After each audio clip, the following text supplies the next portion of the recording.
ரொம்ப நாள் கழித்து எல்லாரையும் சந்திக்கிறதுல மகிழ்ச்சி, ரொம்ப சந்தோஷமாக இருக்குது. இறைவனுக்கு நன்றி. வீரபாபு அண்ணனை பற்றி சொல்லணுன்னா நிறைய சொல்லணும். நல்ல மனுஷன். அதான் திடீர்னு ஒரு நாள் சுப்பிரமணிய சிவா எனக்கு ஃபோன் பண்ணார். அண்ணா இந்த மாதிரி வீரபாபு சார் வந்து ஒரு படம் பண்ண போகிறாரு. அண்ணா படம் மட்டும் பண்ண வேணான்னு சொல்லுங்கண்ணே, அவருக்கு நிறைய வேலை இருக்குது. இந்த பக்கம் வந்தார்னா அந்த பக்கம் கான்சன்ட்ரேட் பண்ண முடியாது. படம் பண்ண வேணான்னு சொல்லுங்கள், முடிஞ்சால் கொடுங்க, நான் பேசுகிறேன் அப்படின்னா. இல்லைண்ணே பண்ணி முடிச்சிட்டாரு அப்படின்னா. இப்போ ஒரே ஒரு நாள் நீங்கள் வந்து பண்ணால் நல்லாயிருக்கும் அப்படின்றத கேட்குறாரு அப்படின்னு. சரி பண்ணி முடிச்சிட்டாருன்னா ஒன்றும் பண்ண முடியாதா, வாங்க போகலாம். என்னென்னா இந்த மாதிரி சின்ன படங்கள் எடுத்து ரிலீஸ் பண்ணுறதுக்கு ரொம்ப கஷ்டப்பட வேண்டியதாக இருக்குது. எத்தனை படங்கள் அந்த கஷ்டத்துக்குள்ளே இவர் வந்து விழுந்துடக்கூடாது அப்படின்னு தான் போராடணும். ஆனால் எடுத்து முடிச்சிட்டார். படம் பார்த்தோம், அற்புதமாக பண்ணியிருக்காரு. என்கிட்ட அந்த ஷூட் டைமில் இந்த படத்தோட கதையை சொன்னார். எனக்கு ரொம்ப ரொம்ப நெகிழ்ந்துட்டேன். அதாவது தாயும் தகப்பனும் வேலைக்கு போகிறாங்க, ஒரு குழந்தைய வீட்டில் விட்டுட்டு போகிறாங்க. அந்த குழந்தைய பார்த்துக்கிறதுக்கு ஒரு அம்மா. இவங்க எத்தனை மணிக்கு வருவாங்க அப்படின்றது அந்த அம்மாவுக்கு தெரியும். அந்த நேரத்து வரைக்கும் அந்த குழந்தைய பிச்சை எடுக்கிறதுக்கு அனுப்புது. ஒரு நாள் அந்த குழந்தையின் தகப்பனே காரில் போயிட்டுருக்கும்போது ரோட்டில் ஒரு சிக்னலில் பார்க்குறான். என்னடா நம்ம குழந்த மாதிரி இருக்கேன்னு சொல்லி பார்க்குறான். அவனுக்கான அதிர்ச்சி. ஏன்னா நம்ம எல்லாருமே கால ஓட்டத்தில் வேலை வேலை வேலை வேலை ஏதாவது செய்வோம், அதை சம்பாதிப்போம்னு ஓடிக்கிட்டே இருக்கோம். ஆனால் வீட்டுக்குள்ளே வேற ஒன்று நடந்துக்கிட்டே இருக்குண்ணே. இப்படி இந்த பிச்சை எடுக்கக்கூடிய குழந்தைகள் நம்ம நண்பர்களோட குழந்தைகளாகவும் இருக்கலாம், நம்ம குழந்தைகளாகவும் இருக்கலாம் அப்படின்னாரு. அண்ணன் சுரேஷ் அண்ணன் சொன்ன மாதிரி மிரண்டேன் நான். இங்கேயும் சரி ஹைதராபாத்லேயும் சரி ரோடுகளில் குழந்தைய வச்சுட்டு இருக்கவங்கள பார்க்கும்போதெல்லாம் ஒரு மாதிரி பதட்டமாகவே இருக்கும். அந்த விஷயம் சொன்னதுக்கு பிறகு யாரோட குழந்தை, இந்த குழந்தையின் பெற்றோர்கள் எங்கே இருக்காங்க, அவங்க என்ன பண்ணிகிட்ருக்காங்க, அவங்களுக்கு இது தெரியுமா, இப்படி பல கேள்விகள் எனக்குள்ள. ஒரு நல்ல விஷயத்தை இந்த சமூகத்துக்கு சொல்லணும்னு ஆசைப்பட்டு அவரே நடித்து அவரே இயக்கி அந்த முதல் படம் எடுக்க வரும்போது பல திருகல் வேலைகள்லாம் நடக்கும்ல. இதெல்லாம் தாண்டி மனுஷன் போராடி அவர் காசை கொஞ்சம் போட்டு, அவர் சம்பாதிச்ச காசை போட்டு, அப்புறம் வட்டிக்கு வாங்கி அதையும் போட்டு இப்போது வந்து ஒரு இசை வெளியீடு அப்படின்ற ஒரு இடத்துல வந்து நிற்கிது. அண்ணன் கவலைப்படாதீங்க, நீங்கள் பட்ட கஷ்டத்துக்கு எல்லாம் நல்லதே நடக்கும், இறைவன் உங்கள் கூட இருப்பார். வாழ்த்துக்கள். ஏன் சொல்கிறேன் அப்படின்னா, எனக்கு இந்த ஒரு தெலுங்கு படத்தில் வந்து சுரங்கத்து மண்ணை அடிச்சிட்டாங்க. சுரங்கத்து மண்ணை அடிச்சிட்டு அப்புறம் ஏன்னா ஷர்ட் இல்லாமல் நிற்கணும். அடித்ததுக்கப்புறம் எனக்கு என்னென்னா அந்த மண்ணுக்கான ரியாக்ஷன் வந்து எந்த மருத்துவராலையுமே அதை கண்டுபிடிக்க முடியல. அந்த மண் என் மேலே அடித்ததுலேருந்து எனக்கு வந்து பயங்கர ஸ்கின் அலர்ஜி. எந்த மருத்துவராலையும் நானும் எத்தனையோ மருத்துவர்களை சந்திக்கிறேன். அதுக்கப்புறம் என் நண்பன் மூர்த்தி சொன்னான், வா நம்மால் இருக்கார்ல, வா போவோம் அப்படின்னு சொல்லி கூப்பிட்டு போனான். அங்கே போய் நின்னா ஒன்றுமே இல்லைண்ணே, இதுதானே, இது ஒன்றுமே இல்லைண்ணே, ஏதாவது சொல்லுவாங்க பயமுறுத்துவாங்க, அது ஒன்றுமே கிடையாதுண்ணே, நீங்கள் போங்க, இதை செய்வோம் அதை செய்வோம் அதை செய்வோம் சரியாயிடும் அப்படின்னாரு. சரியாயிடுச்சு. அவ்வளோ பெரிய வித்தக்காரர். இந்த கோவிட் டைமில் அவர் செஞ்ச சேவைக்கு வந்து அண்ணன் சொன்ன மாதிரி கடவுளே இறங்கி வந்து செஞ்ச மாதிரி தான் இருந்தது. அவ்வளோ செஞ்சுருக்காரு இந்த சமூகத்திற்கு. இந்த சமூகத்துக்கு இன்னும் நிறைய நல்ல விஷயங்கள் செய்யணும்னு நினைக்கிறாரு. அவர் செஞ்சதுக்கு இந்த சமூகம் அவருக்கு திருப்பி கொடுக்கணும். அதுதான் ரொம்ப நியாயமும் கூட. கண்டிப்பாக நல்லதே நடக்கும். நான் இறைவன்ட்ட வேண்டிக்கிறேன். நன்றி, வணக்கம். அனைவருக்கும் வணக்கம். இப்படிப்பட்ட நிகழ்வுகள் அரங்கேறது எதுக்காகனா, படம் வந்து மக்களுக்கு தெரியணும். தெரியறது மாத்திரமில்லை, இந்த படம் வந்து எல்லோரும் பார்க்கணும், அதுக்காகத்தான். ஆனால் எல்லா படத்துக்குமே இப்படிப்பட்ட நிகழ்வுகள் நடக்குது. எல்லா படத்தையும் மக்கள் பார்க்குறதில்ல, கொண்டாடுறதில்லை. ஆனாலும் வீரபாபு போன்ற ஒரு மனிதர், மாமனிதர், அவர் இந்த திரைத்துறைக்குள்ளே வரணுமா அப்படிங்கிற நினச்சல நான் ஒரு ஆள். காரணம், அவரை போன்ற ஆளுமைகள், ஒரு வல்லுனர், எந்த பல்கலைக்கழகத்தாலும் உருவாக்க முடியாதவர்கள், எந்த கல்வி திட்டத்தாலும் உருவாக்க முடியாதவர்கள். ஒவ்வொரு ஆண்டும் தமிழகத்தில் ஆயிரக்கணக்கான தமிழ் மரபு மருத்துவம், சித்த மருத்துவ மாணவர்கள், மருத்துவர்கள் தேர்ச்சி பெற்று வருகிறார்கள். அவர்களுக்கு இடையில் இந்த தமிழ் மொழி குறித்தும் நம்முடைய இனம், மண் குறித்தும், குறிப்பாக இந்த தமிழருடைய அரசியல் குறித்தும் ஒரு தீர்க்கமான பார்வை கொண்ட ஒரு சிறந்த மனிதராக நான் அவரை அறியப்பட்டதால் தான் இந்த மேடைக்கு நான் வந்திருக்கிறேன். வீரபாபு இந்த கதையை என்கிட்ட சொன்னார் ஒரு நாள் காரில் பயணத்தின் போது. எதுக்கு இதை சொல்கிறாருன்னு எனக்கு தோணுச்சு. பிறகு நான் இப்படி ஒரு படத்தை எடுக்கணும் அப்படின்னு சொன்னார். எனக்கு அங்கேயே இறங்கி வந்துடலாமான்னு தோணுச்சு எனக்கு. ஏன்னா அவர் எப்படி காப்பாற்றுறது எனக்கு தெரியல. என்ன சொன்னாலும் அவர் நிறுத்துகிற மாதிரி எனக்கு தெரியல. ஏன்னா இன்றைக்கு இந்த சினிமாவால்,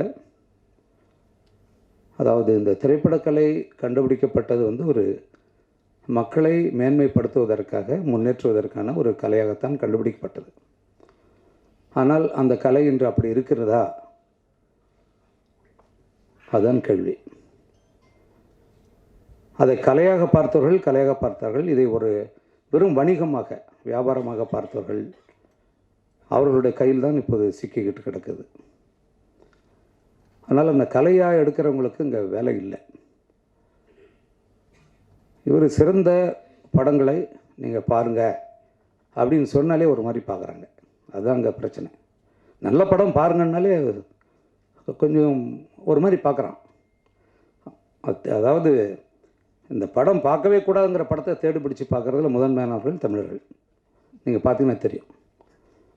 எந்த படம் நம்முடைய குழந்தைகளுக்கு காட்டக்கூடாதோ, எந்த படம் நம்மளுடைய மனத்தை சிதைக்குமோ, எந்த படம் நமக்கு அதாவது பின்னடைவாக இருக்குமோ, அப்படிப்பட்ட படங்களை ஊக்குவிப்பவர்கள் நம்முடைய தமிழர்கள் மாத்திரமல்ல, இந்த ஊடகமும் கூட.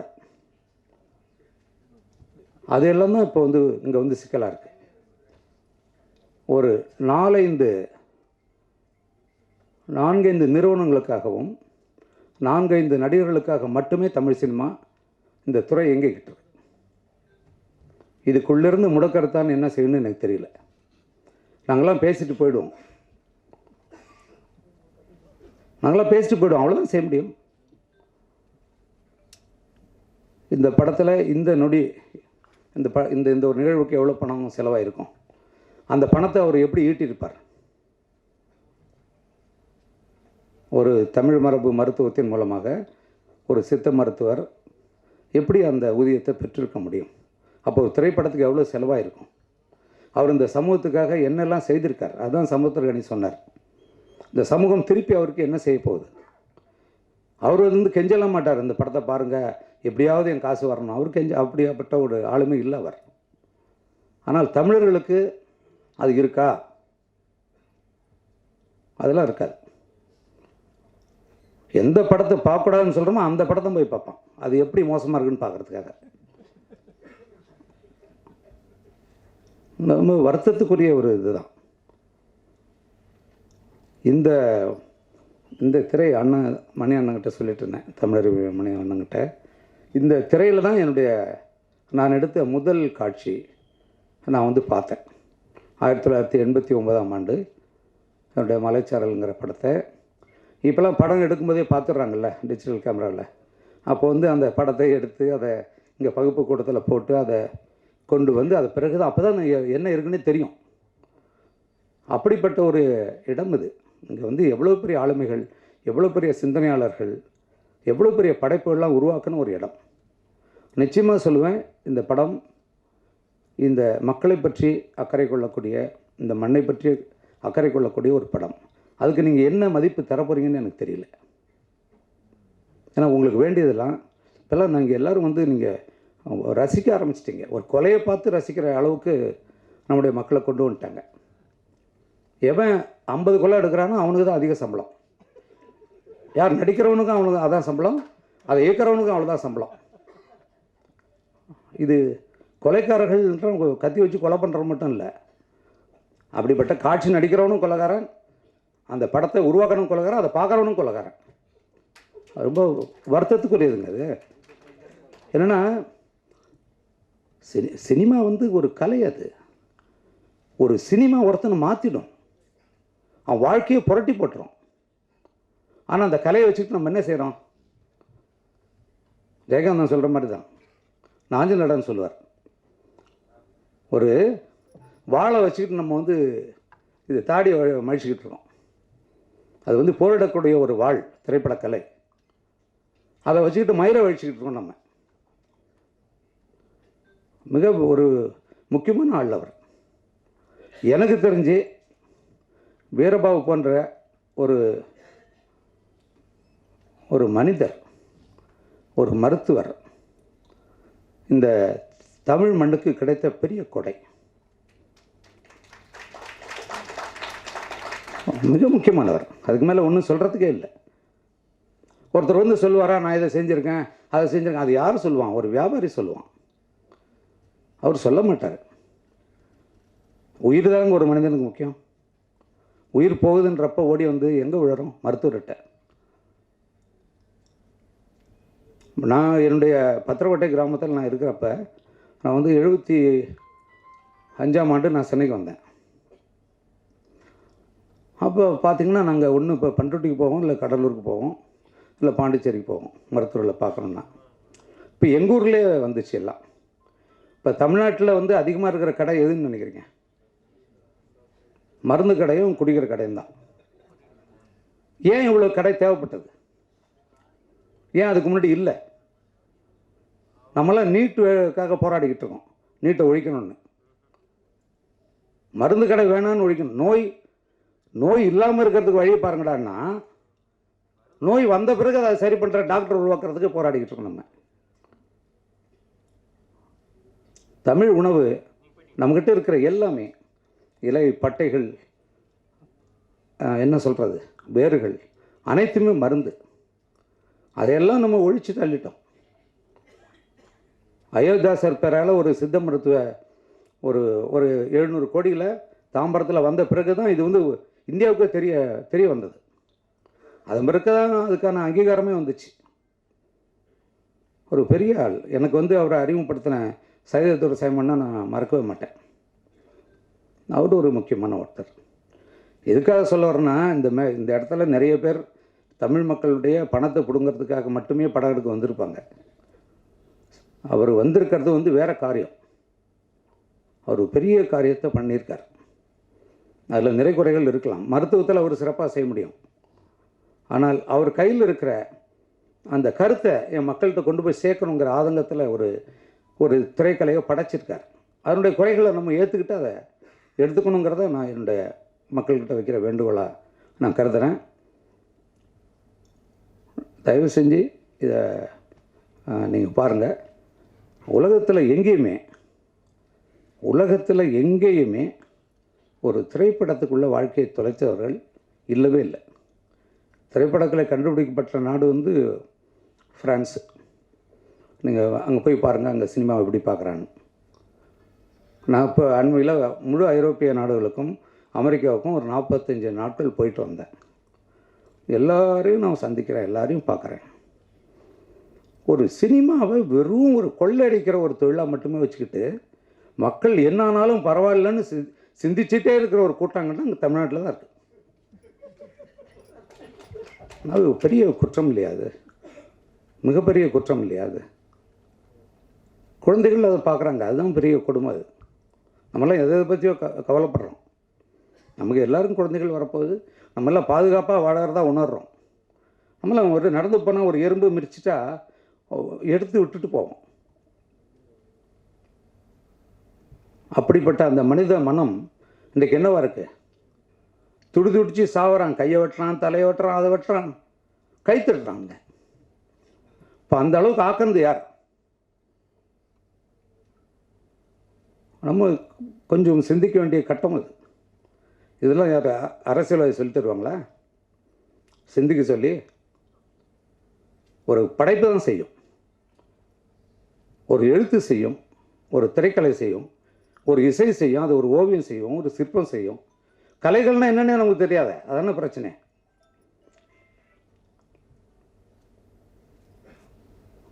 ஒரு அவருடைய என்ன அவருடைய காரில் நான் வந்தேன், வீட்டுக்கு வந்தார். எனக்கு உடம்பு முடியல, எனக்கு 2 நாளாக உட முடியல. வந்தார், அண்ணா நீங்கள் கட்டாயம் வந்தாகணுன்னாரு. என்னால் குளிக்கூட முடியல. இல்லைண்ணா நீங்கள் எதுவுமே முக்கியம் இல்லை, நீங்கள் என் கூட வாங்க அப்படின்னார். அது அவருடைய மனசு எனக்கு தெரியும். ஏன்னா இன்றைக்கி தொடங்கியிருக்கார், வெளியீடு ஜனவரி 25ன்னு போட்டிருக்கார். எங்கேயோ ஒரு திரையரங்கில் ஒரு காலை காட்சி போடுவாங்க. நம்ம வீரபாபு ஐயா படம் எடுத்திருக்காரு, இதை பார்க்கலான்னு நம்ம போவோம். இல்லைங்க உங்கள் காட்சி இல்லைங்க, வேறு படத்தை போட்டாச்சுங்கன்னு சொல்லுவாங்க. அப்புறம் இதுதான் நடக்குது, இதுதான் நடந்துக்கிட்டே இருக்குது. நீங்கள் வெறும் பெரிய நடிகர்கள் படத்தை மட்டும் காட்டுங்க, அத்தனை நாள் மூடி வைங்க தேட்டரை. அப்போ என்ன நடக்கும், எப்படி நடக்கும் திரையரங்கம்? அதெல்லாம் இப்போ இல்லை, எங்கேயுமே இல்லை. படம் எடுத்த என் படம் எங்கே ஓடுதுன்னு எனக்கே தெரியாது, எந்த காட்சி ஓடுது என்ன எதுவுமே தெரியாது. இந்த ஒரு கணினி உலகத்தில் அப்படி ஒரு மர்மமாக இதை நடத்திக்கிட்டு இருக்காங்க. இதுக்குள்ளே வரார். எவ்வளோ செலவாயிருக்கும் இது வீரபாபு? அவன் குறைச்சி சொல்கிறார், 2 கோடிலாம் அவன் படம் எடுக்க முடியாது, 3 கோடியாக ஆயிருக்கும். அந்த 3 கோடியை இந்த மனிதன் எப்படி அந்த வருவாய் எப்படி ஈட்டியிருப்பார்? எனக்கு அந்த கவலை தாங்க. ஏன்னா அவருக்கு 2 குழந்தைகள் இருக்காங்க, மிக எளிய குடும்பம். நான் வீட்டுக்கெல்லாம் போவேன், உணவு அருந்துவேன். அதுதான் எனக்கு பெரும் கவலையாகவே இருக்குது. இங்கே வந்ததுலேருந்து பெரும் கவலையாக அதுதான். அவருடைய கடமையை அவர் செய்துட்டார், அவருக்கு திருப்பி தர வேண்டியது தமிழருடைய கடமை. நன்றி. அன்பிற்கினிய டாக்டர் வீரபாபு அவர்களே, கலை உலகில் நான் மிகவும் மதிக்கின்ற 2 ஆளுமைகள், என் இனிய நண்பர் தங்கர் பச்சான் அவர்களே, நடிகரும் இயக்குனருமாகிய சமுத்திரக்கனி அவர்களே, சுரேஷ் காமாட்சி அவர்களே, குழுமி இருக்கின்ற நண்பர்களே, உங்கள் அனைவரையும் முதலில் நான் வணங்கி மகிழ்கிறேன். திரையுலகத்திற்கும் எனக்கும் மிகப்பெரிய இடைவெளி உண்டு. பொதுவாகவே திரையுலகம் சார்ந்த விழாக்களில் என்னை நீங்கள் காண முடியாது. சமீப காலங்களில் வரக்கூடிய திரைப்படங்களின் மீது எனக்கு மிகுந்த வருத்தமும் உண்டு, கோபமும் உண்டு. விதியே விதியே தமிழச் சாதியை என் செய்ய நினைத்தாய் எனக்குறையாயோ என்று பாரதி புலம்பியதைப் போலத்தான் இன்றைய திரைப்படங்களை பார்த்தால் ஒவ்வொரு தமிழனும் உண்மையில் புலம்பியாக வேண்டும்.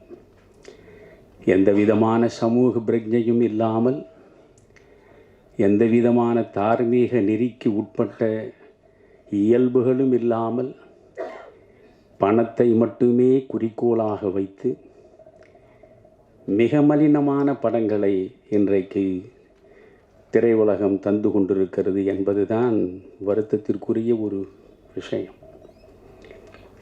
நான் சின்னஞ்சிறு பையனாக இருந்த பொழுது என் தாய் என்னை திரைப்படங்களுக்கு அழைத்து செல்வார். குறிப்பாக சிவாஜி கணேசனும் சாவித்திரியும் நடித்த படமாக இருந்தால் அந்த படங்களை என் தாய் பார்ப்பதோடு என்னையும் சேர்த்து அழைத்து கொண்டு பார்க்க செய்வார். என்னிடம் ஏதாவது ஓரளவு திறமைகள் ரசனைகள் இருக்கின்றன என்றால் அவை அனைத்தும் என் அன்னை எனக்கிட்ட பிச்சை. பாசமலரை நான் என்னுடைய தாயோடு தான் பார்த்தேன். பாசமலரை பார்க்கிற பொழுது அண்ணன் தங்கைக்கு இடையே இருக்கக்கூடிய உறவின் பெருமையை, ஆழத்தை எவ்வளவு அர்த்தபூர்வமாக அது வெளிப்படுத்தியது. பாவ மன்னிப்பை என் தாய் தான் என்னை அழைத்து கொண்டு போய் வண்ணாரப்பேட்டையில் உள்ள கிருஷ்ணா திரையரங்கில் காட்டினார். அப்பொழுது நான் 7வது 8வது படித்து கொண்டிருப்பேன். எப்பேற்பட்ட படம் அது! சமய நல்லிணக்கத்தை எவ்வளவு அற்புதமாக எடுத்து காட்டிய படம் அது. நான் ஏற்கனவே ஒரு இடத்தில் கூட பேசியிருக்கிறேன். இன்றைக்கு காதல் பாடல்கள் காட்சிகளாக வருகிற பொழுது விரசத்தின் எல்லையிலே போய் நிற்கின்றன. இந்த பாவ மன்னிப்பு படத்தில் ஒரு பாடல், பால் இருக்கும் பழம் இருக்கும் பசி இருக்காது என்று ஒரு பாடல். மாதத்திற்கு ஒரு முறையாவது நான் அந்த பாடலை போட்டு பார்ப்பேன். ஒரு பக்கம் சிவாஜி கணேசன் இருப்பார், ஒரு பக்கம் தெய்வீகா இருப்பார். பாடல் முடிகிற கடைசி நொடியில் விஸ்வநாதனுடைய குரல் அந்த ஒலிக்கும். அந்த நேரத்தில் அப்படியே சிவாஜி கணேசனுடைய 2 கரங்களில் தேவிகா முகம் புதைத்து கண்ணீர் மல்க அழுவார். அந்த காட்சிக்குள் இருக்கக்கூடிய தெய்வீகம், டிவைன் லவ், அதுதான் புனிதம் செறிந்த காதல். 2 ஆத்மாக்களினுடைய இனிய சங்கமம் அது. அதுபோன்ற காதல் காட்சிகளை இன்றைக்கு எங்காவது உங்களால் பார்க்க முடியுமா? செவியை பிளக்கக்கூடிய சத்தமே இன்றைக்கு இசையாகிவிட்டது. அர்த்தமற்ற கொச்சையான வார்த்தைகள் பாடல்களாகிவிட்டன. வன்முறை மட்டுமே வாழ்வியலாகிவிட்டது. இந்த நிலையில் இந்த திரைப்பட உலகத்தின் பக்கம் திரும்பியே பார்க்காதவன் நான். ஆனால் முடக்கருத்தான் படத்தை நம்முடைய டாக்டர் அவர்கள் எடுத்திருக்கிறார். நான் இந்த உலகத்தில் யாருக்காவது நன்றி கடன் பட்டிருக்கிறேன் என்றால் அது டாக்டர் வீரபாகுக்கு தான். வீரபாகு மட்டும் எனக்கு சிகிச்சை அளிக்காமல் இருந்திருந்தால் என் நேரம் 2 ஆண்டுகளுக்கு முன்பே நான் புதைக்கப்பட்ட இடத்தில் புல் முளைத்திருக்கும். சித்த மருத்துவத்தை பற்றி முதலில் புரிந்து கொள்ள வேண்டும். முடக்கருத்தானை பற்றி சொல்கிறேன். இந்த நேரத்தில் உங்களுக்கு நான் சொல்ல விரும்புகிறேன். நான் யூடியூப்லையும் இருக்கிறது, தமிழறிவு மணியன் சிந்தனை களஞ்சியம் என்று. மக்களுக்கு எவையெல்லாம் சென்று சேர வேண்டுமோ அவற்றை மட்டுமே பதிவு செய்வதற்கான அது இடம். அதில் சித்த மருத்துவத்தின் சிறப்பியல்புகள் என்றே நான் பேசி அதை வெளியிட்டிருக்கிறேன். நீங்கள் 14 சித்தர்களை பற்றி சொல்லுவார்கள். 14 சித்தர்களை நீங்கள் பட்டியலாக போட்டு பார்த்தால் அதில் பட்டினத்தாருக்கே இடம் கிடையாது. ரொம்ப வியப்பாக இருக்கும். பட்டினத்தாரை நாம் சித்தராகத்தான் பார்க்கிறோம். சித்தர் பரம்பரையில் பட்டினத்தாரை சேர்த்து வைத்துத்தான் நாம் சிந்திக்கிறோம். ஆனால் உண்மையில் பார்த்தால் 14 சித்தர்களின் பட்டியலில் பட்டினத்தார் இருக்க மாட்டார். காரணம், வெறுமனே பாடல்கள் புனைவதனாலேயே ஒருவன் சித்தனாக்கி விடுவதில்லை. ஒவ்வொரு மனிதனுடைய உடல் சார்ந்த நோய்க்கு உரிய மருந்தை, மூலிகையை கண்டெடுத்து அவர்களுடைய நோயை தீர்க்கக்கூடிய மருத்துவம், அதுதான் சித்த மருத்துவம். சித்த மருத்துவத்தில் சிறந்து விளங்கியவன் தான் சித்தன். பட்டினத்தாருக்கு மருத்துவம் தெரியாது. அதனால் சித்த மருத்துவர்களை மட்டுமே அடிப்படையாக வைத்து 14 சித்தர்களை ஒரு பட்டியலாக உருவாக்கி இருக்கிற தமிழ் மண் இது. இந்த சித்த மருத்துவத்தை பற்றி நீங்கள் புரிந்து கொள்ள வேண்டும். என் அனுபவத்தை நான் உங்களிடம் பகிர்ந்து கொள்கிறேன். கொரோனாவால் பாதிக்கப்பட்டேன். என் கல்லூரி காலத்தில் 1966 நான் மாநில கல்லூரியில் சேர்ந்தேன். என் கல்லூரி காலம் தொட்டு நான் ஆசனம் போடுபவன். மறந்தும் ஒரு சிகரெட்டை நான் உதட்டில் வைத்ததில்லை. ஒரு துளி மதுவை நான் சுவைத்ததும் கிடையாது. நான் செஷல்ஸ் என்ற தீவு, அழகான தீவு அது, அரபிக்கடலில் ஆப்பிரிக்காவை ஒட்டிய பகுதியாக இருக்கிறது. அங்கே தமிழர்களிடையே பேசுவதற்காக நான் சென்றேன். இந்த தமிழ்நாட்டில் இருந்து பெருந்தலைவர் காமராஜர் விருதுநகரில் தோற்கடிக்கப்பட்ட அன்றே இந்த மண்ணில் இருப்பதே பாவம் என்று கருதி இங்கிருந்து சென்ற ஒரு மனிதன் தான் டாக்டர் ராமதாஸ். அவர் அங்கே மிகப்பெரிய மருத்துவராகவும் மிகப்பெரிய 5 நட்சத்திர ஓட்டல் உரிமையாளராகவும் இருக்கிறார். அங்கே எனக்கு தங்கும் ஏற்பாடு செய்தார். மற்ற எல்லாரையும் வரவழைத்து விருந்து கொடுத்தார். அந்த விருந்தில் ஒயின் பரிமாறப்பட்டது. நான் சொன்னேன், நான் இவற்றையெல்லாம் சுவைத்து பழக்கம் கிடையாது என்று தவிர்த்து விட்டேன். இல்லை, it is good for your health, you kindly take it அப்படி என்றார். If you consume this wine then definitely you will be more than 100 years on the earth அப்படின்ற. நான் சொன்னேன், by consuming liquor I need not live for 100 years.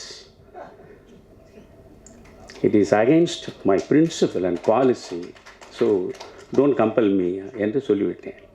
நான் ஏற்கு சொல்கிறேன் என்றால், அவ்வளவு நெறி சார்ந்து ஒரு கோடு போட்டு வாழ்பவன் நான். அதனால் என் உடலில் எந்த விதமான நோய்க்கும் இடம் கிடையாது.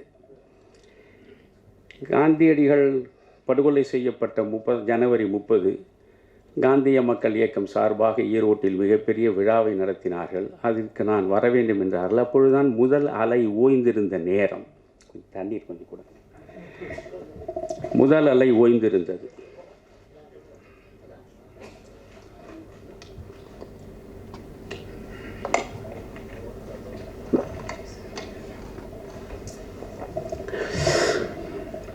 ஈரோட்டில் இருக்கக்கூடிய நண்பர்கள், ஐயா ஜனவரி 30 காந்தி நினைவு நாள், நீங்கள் நிச்சயம் வர வேண்டும் என்றார்கள். சரி, கொரோனா அலை ஓய்ந்து விட்டது என்று நான் சென்றேன். மிகப்பெரிய நிகழ்ச்சி அது. ஒரு 2000-3000 பேர் கலந்து கொண்டிருப்பார்கள். இப்பொழுது சமீபத்தில் சமூக மக்களிடையே பற்றி படர்ந்திருக்கின்ற பெருநோய் இந்த செல்ஃபி எடுப்பது. எங்கு பார்த்தாலும் செல்ஃபி எடுப்பது தான். நான் பேசிவிட்டு கீழே இறங்கினேன். பேசியது 1 மணி நேரம்தான், செல்ஃபி எடுத்தது 2 மணி நேரத்திற்கு மேல் இருக்கும். 300க்கும் மேற்பட்டவர்கள் வந்து நின்று கொண்டு, நான் கவசம் அணிந்து கொண்டிருந்தேன். ஐயா, இந்த கவசத்தை கொஞ்சம் எடுத்து விடுங்கள், நாம் இருவரும் சேர்ந்து இந்த படத்தை வீட்டில் வைக்க விரும்புகிறேன், கொஞ்சம் எடுத்து விடுங்கள் என்று. இப்படி எடுத்து ஒவ்வொருவராக படமாக செல்ஃபியை போட்டு தள்ளி, அதில் எவரோ ஒரு கர்ண மகாராஜன் எனக்கு கொடையாக கொடுத்து விட்டான் கொரோனா. நான் பிறகு சென்னைக்கு வந்து சேர்ந்தேன். நான் எப்பொழுதுமே ஒரு 5 நிமிடம் வெளியே சென்று விட்டு வருவதாக இருந்தாலும் வீட்டுக்குள் நுழைந்ததும் வெந்நீர் போட்டு அதில் மஞ்சள் பொடியை கலந்து குளித்து விட்டு தான் அடுத்த காரியம் செய்வேன். அப்படி வந்து குளிக்கிற பொழுதே மூக்கிலிருந்து தண்ணீர் வழிய ஆரம்பித்தது. உடனே சாதாரண நீர்க்கோவையாக இருக்கும் என்று 3 நாட்கள் கை வைத்தியமாக செய்து பார்த்தேன். ஒன்றும் சரியாகவில்லை. உள்ளே கொரோனா பற்றி இருக்கிறது. அதற்கு பிறகு கொரோனா அந்த டெஸ்ட்டு இது என்னமோ விசிபிஆர் ஆர்பிசி என்னென்னமோ சொல்கிறார் அல்லவா, அதை போய் எடுத்தால் உங்களுக்கு பாசிட்டிவ் என்று சொன்னான். என்னிடம் ஒரு காசும் கிடையாது. சாமானியனும் சாமானியனாகவே 55 ஆண்டுகள் அரசியல் வாழ்வில் இருப்பவன் நான். கொரோனா என்றால் இப்பொழுது உள்ள அரசியல்வாதிகள் உடனே அப்போலோவில் படுத்து விடுவார்கள், அல்லது பெரிய பெரிய மருத்துவமனையில் போய் படுப்பார்கள். அவர்கள் எவ்வளவு லட்சமானாலும் கொடுக்கக்கூடிய வசதியும் வாய்ப்பும் உள்ளவர்களாக இருப்பவர்கள். நான் உடனே என்ன செய்வது என்று யோசித்தேன். ஓமந்தூரார் மருத்துவமனை நமக்காகத்தானே இருக்கிறது, அரசு மருத்துவமனை. ஜீவா படுத்து கிடந்த இடம் அதுதானே. பெரியாரே அரசு மருத்துவமனையில் தானே இருந்தார், அண்ணாவே அரசு மருத்துவமனையில் தான் இருந்தார். அப்பொழுதெல்லாம் இது போன்ற அப்போலோக்கள் பப்புலோக்கள் எல்லாம் ஒன்றும் கிடையாது, எல்லாமே அரசு மருத்துவமனை தான். அதனால் ஓமந்தூரார் அரசு மருத்துவமனையில் அப்பொழுது டீனாக இருந்து சமீபத்தில் தான் ஓய்வு பெற்றார் என்று நினைக்கிறேன், ஜெயந்தி, டாக்டர் ஜெயந்தி. அற்புதமான பெண்மணி, அன்பு சார்ந்த பெண்மணி. அவரோடு தொலைபேசியில் தொடர்பு கொண்டேன். அவர் சொன்னார், ஐயா உங்கள் மீது எனக்கு மிகப்பெரிய மரியாதை உண்டு, நான் ஒரு டாக்டரை கீழேயே நிற்கச் சொல்கிறேன், நீங்கள் வந்துவிடுங்கள் உடனடியாக என்றார். ஒரு ஆட்டோ பிடித்து போனேன். டாக்டர் சொன்னபடி கீழே நின்று கொண்டு என்னை வரவேற்றார். அழைத்து கொண்டு போய் ஆக்சிமீட்டரில் அது பார்த்தார். அது 98 இருந்தது. ஒன்றும் பிரச்சனை இல்லையா. பிறகு ஒரு ஸ்கேன் எடுத்தார்கள். ஒன்றுமே இல்லையா, நீங்கள் தெளிவாக இருக்கிறீர்கள், ஒரு 5 நாட்களுக்கு இந்த மாத்திரைகள் எல்லாம் சாப்பிடுங்கள், வேண்டுமானால் இங்கே படுத்து ஓய்வெடுங்கள், இல்லை என்றால் வீட்டுக்கு செல்லுங்கள் என்று டாக்டர் ஜெயந்தி சொன்னார்கள். இல்லை அம்மா, நான் வீட்டுக்கே செல்கிறேன் என்று வந்து 5 நாட்களாக இதை சாப்பிட்டு இந்த கொரோனா நுரையீரலுக்குள் நன்றாக நுழைந்து படர்ந்து விட்டது. சவம் போல் ஆகிவிட்டேன். அப்பொழுது என்னை ஒரு நண்பர் பார்த்தார், நடிகர் ஜீவா. வீட்டுக்கு வந்து பார்த்தார். பார்த்து விட்டு, ஐயா என்னையா இப்படி இருக்கிறீர்கள்? இல்லை, இந்த கொரோனா என்று சொல்கிறார்கள், நானும் சிகிச்சை எடுத்துக்கொண்டு தான் இருக்கிறேன் அலோபதியில். ஐயா வீரபாபு என்று, எனக்கு அவரை பற்றி ஒன்றுமே அப்படி தெரியாது. வீரபாகு என்று இருக்கிறார், சாலி கிராமத்தில் தான். இதுவரை 5000 பேரை அவர் காப்பாற்றி இருக்கிறார். நீங்கள் தயவு செய்து அவரிடம் சிகிச்சை எடுத்துக்கொள்ளுங்கள் என்று சொன்னார். எனக்கு அவரை பற்றி சரியாக தெரியாதே என்றேன். பிறகு அவர் போய் இவரிடம் சொன்னார். வீரபாகு என் வீட்டுக்கே வந்து விட்டார். வந்து, ஐயா என்னை நம்புங்கள், நீங்கள் என்னோடு வந்தால் உங்களை பூரணமாக நான் குணமடைய செய்து வீட்டிற்கு அனுப்புகிறேன் என்றார். நான் நம்பிக்கையோடு புறப்பட்டேன். என் மனைவிக்கும் வந்துவிட்டது. 2 பேருமே அவரோடு சேர்ந்து அவர் சாலி கிராமத்தில் அப்பொழுது வைத்திருந்த மருத்துவமனையில் போய் சேர்ந்தோம். என் மனைவிக்கு 4 நாட்களில் சரியாகிவிட்டது. இந்த ஜீவா ரஜினிகாந்த் அவர்களோடு தொடர்பு கொண்டு, ஐயாவுக்கு கொரோனா ஐயா, அவர் டாக்டர் வீரபாகு அவனுடைய மருத்துவமனையில் தான் இருக்கிறார். உடனே ரஜினி என்னோட தொலைபேசி தொடர்பு கொண்டு, ஐயா கொரோனா உயிர் கொல்லி ஐயா, இதை நீங்கள் ரிஸ்க் எடுக்க வேண்டாம், நீங்கள் ஒரு 10 நிமிடம் எனக்கு நேரம் கொடுங்கள், தமிழ்நாட்டிலேயே சென்னையிலேயே மிகச்சிறந்த சிகிச்சை அளிக்கக்கூடிய மருத்துவமனை எதுவோ அது ஏற்பாடு செய்து உங்களை நான் அங்கே கொண்டு வந்து விடுகிறேன் என்றார். நான் சொன்னேன், இல்லையே, நான் வீரபாகுவிடம் என்னை ஒப்படைத்து விட்டேன், நீங்களே அவரிடம் பேசுங்கள் என்றேன். வீரபாகுவிடம் பேசினார். ஐயா எனக்கு மிகவும் நெருக்கமானவர், ரொம்ப முக்கியமானவர், நீங்கள் என்ன ஒழுங்காக வைத்தியம் செய்வீர்களா என்று கேட்டார். கவலையே படாதீர்கள் ஐயா, பூரணமாக அவர் நலம் பெற்று விடுவார் என்றார். சரி, எவ்வளவு செலவாகுமோ சொல்லுங்கள், அவ்வளவு நான் கொடுத்து விடு என்றார். 1 பைசாவை கூட நீங்கள் கொடுக்க வேண்டாம், நான் இலவசமாகவே அவருக்கு சிகிச்சை செய்து சிறப்பாக அவரை திரும்ப அவர் வீட்டுக்கு கொண்டு போய் சேர்ப்பேன் என்று சொன்னார். எனக்கு நான் அடைந்த அனுபவத்தை உங்களிடம் சொல்கிறேன். அதோடு நிமோனியா காய்ச்சல் வந்துவிட்டது. நுரையீரல் பாதிக்கப்பட்டால் நிமோனியா காய்ச்சல் வந்துவிடும். ஒரு நெருப்பு அடுப்பை எடுத்து தலையில் வைத்தால் போலவே இருக்கும், உடம்பு முழுவதுமே தீப்பற்றி எறிவது போல் இருக்கும். ஒரு அடி எடுத்து வைக்க முடியாது. ஆனால் அவர் எந்த வகையிலும் பதட்டப்படவில்லை. நிச்சயம் நீங்கள் சரியாகி விடுவீர்கள். காலையில் 6:30 மணிக்கு கஷாயம் வரும், இரவு 8 மணி வரையில் கஷாயம் கஷாயம் கஷாயம் வந்து கொண்டே. இனி என் வாழ்க்கையில் ஒரு நாளும் கொரோனா வராது. அவ்வளவு கஷாயத்தை நான் குடித்து கொண்டே இருந்தேன். ஆனால் 18 நாட்களாக எனக்கு நிமோனியா குறையவே இல்லை. அவர் எப்படி பார்த்து கொண்டார் என்று சொல்கிறேன். அந்த கேரிங் என்று ஆங்கிலத்தில் சொல்வார்களே, அதை நீங்கள் அந்த மனிதனிடம் பார்க்கலாம். அதாவது இளம் பெண் பிள்ளைகள் காலையிலிருந்து மாலை வரை என் பக்கத்திலேயே அவர் உட்கார்ந்து கொண்டிருப்பார்கள். இரவு முழுவதும் இன்னொரு இளம் பெண் பிள்ளை அங்கே இருக்கும். நான் கொஞ்சம் அப்படி திரும்பி படுத்தால் கூட உடனே என்னையா என்று, இரவு முழுக்க தூங்காத, அப்படி அவர்கள் கண்ணை இமை காப்பது போல பார்த்து கொண்டார்கள். ஒரு கட்டத்தில் நானே, சரி நாம் வந்த வேலை முடிந்து விட்டது, இனி புறப்பட வேண்டியது தான் என்று முடிவெடுத்து விட்டேன். இனி பிழைப்பதற்கு வாய்ப்பு இருப்பதாக நான் நம்பவே இல்லை.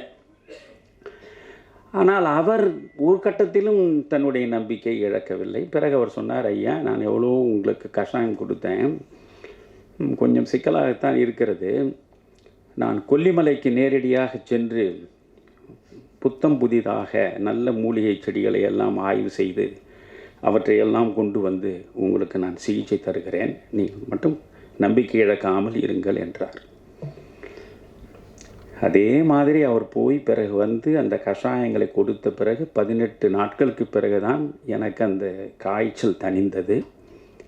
28 நாட்கள் என்னை அவர் வைத்திருந்தார். 3 வேளை உணவு கொடுத்தார். அப்படி தாய் பிள்ளையை பார்ப்பதைப் போல பார்த்து கொண்டார். அந்த நேரத்தில் ஒவ்வொரு நாளும் காலையில் என்னை சந்திப்பார். ரொம்ப அற்புதமாக அவருடைய உடை உடுத்துவதை நான் பார்த்தேன். டாக்டர் உங்களுக்கு ட்ரெஸ் சென்ஸ் ரொம்ப சிறப்பாக இருக்கிறது. என்னை பொறுத்தவரையிலும் ராமகிருஷ்ண ஹெக்டே தான் இந்தியாவிலேயே மிகச்சிறப்பாக ஆடை அணியக்கூடியவர் என்று சொல்வார்கள். நான் அவரோடு மிக நெருக்கமாக பழகியவன். ஆனால் உங்களை பார்த்தால் நீங்கள் உடுத்தர் உடை அந்த வருகிற நடை, நீங்கள் ஒரு சினிமா நடிகர் போல் இருக்கிறீர்களே என்று தவறி சொல்லிவிட்டேன். உடனே அவர் சொன்னார், ஐயா நான் உண்மையிலேயே நடிக்கிறேன் ஐயா. என்னடா இது விபத்து! இவ்வளவு பெரிய மனிதன் வாழ்க்கை முழுவதையும் இந்த மருத்துவ உலகத்திற்கு அர்ப்பணித்து விட்டால் இவரால் எண்ணற்ற உயிர்கள் வாழுமே. பாழ்பட்ட அந்த உலகத்திற்கு இவர் போகத்தான் வேண்டுமா? என்னை பலர் அழைத்திருக்கிறார்கள். இப்பொழுது கூட சொல்கிறேன் உங்களுக்கு. கொஞ்ச காலத்திற்கு முன்பு இந்த நம்முடைய ஹரி அவர்கள் சிங்கம் எல்லாம் 1, 2, 3 வந்தது இல்லையா? அதில் ஒரு நாள் அவர் தொடர்பு கொண்டு, ஐயா உங்களுடைய உடல் மொழியே அற்புதமாக இருக்கிறது, என்னுடைய படத்தில் ஒரு லட்சியவாதி கேரக்டர் இருக்கிற நீங்கள் நடிக்க வேண்டும் என்றார். நான் அரிதாரம் பூசி நடிப்பேன் என்று உங்களுக்கு யாரையா சொன்னார்கள்? இல்லை ஐயா, அதுக்காக நான் கலைஞர்களை குறை சொல்லவில்லை. இப்போ சமுத்திரக்கனி இருக்க, நான் இப்பொழுதும் அவரிடம் சொன்னேன், விமானம் படம் சமீபத்தில் பார்த்தேன், வியந்து போனேன். அவர் அப்பா என்று அவர் எடுத்த சமுத்திரக்கனி என்று ஒரு படம் இருந்தால் நான் பார்ப்பேன், நிச்சயம் பார்ப்பேன். சமுத்திரக்கனிக்காக நான் சொல்லலை. என்னால் யாரையும் முகஸ்துதி செய்ய முடியாது, யாருக்கும் இல்லை. நான் ஒன்றில் தெளிவாக இருப்பவன். முகமது நபிகள் ஒரு முறை அழகாக சொன்னார், யாராவது ஒருவனை நீ அவமானப்படுத்த வேண்டும் என்று விரும்புகிறாயா, வேறொன்றும் செய்யாதே, அவனிடம் இல்லாத பெருமைகளை எல்லாம் இருப்பதாக சொல்லிக்கொண்டே இரு, அதைவிட ஒருவனை அதிகபட்சமாக அவமானம் செய்யவே முடியாது என்றார் நபிகளார். ஆனால் என்னால் யாரையுமே இல்லாததையெல்லாம் சொல்லி ஒருவரை புகழவே முடியாது. அதனால் தான் நான் அடிவாரத்திலேயே இருக்கிறேன். எனக்கு யாருக்கும் முதுகு சொரியவும் முடியாது, ஏவல் கோவலாகவும் இருக்க முடியாது. கண்ணதாசன் அந்த காலத்தில் எழுதி நான் சின்னஞ்சிறு பிள்ளையாக படித்த அந்த கவிதையில் 2 வரி தான், இவை சரி என்றால் இயம்புவதும் தொழில், இவை தவறானால் எதிர்ப்பதும் வேலை. இந்த 2 தான் 55 ஆண்டுகளாக நான் பொது வாழ்வில் செய்து கொண்டிருக்கிறேன். அதனால் இவர் எனக்கு உயிர் கொடுத்தார். அவர் சினிமா நடிக்க போயின்றார். என்ன டாக்டர் நடிக்க போகிறீங்களா? இல்லை, கதை, வசனம், டைரக்ஷன், நடிப்பு தொலைந்தது என்று முடிவெடுத்தேன். ஆனால் அவரிடம் எப்படி சொல்வது? நமக்கு உயிர் கொடுத்த வள்ளல் அவர். யோசியுங்கள் டாக்டர், சினிமா உலகம் சரிப்படுமா என்று யோசியுங்கள் என்றேன். இல்லை இல்லை, ரொம்ப சிறப்பாக வருங்கய்யா, படத்தின் பெயர் முடக்கருத்தான் என்றார்.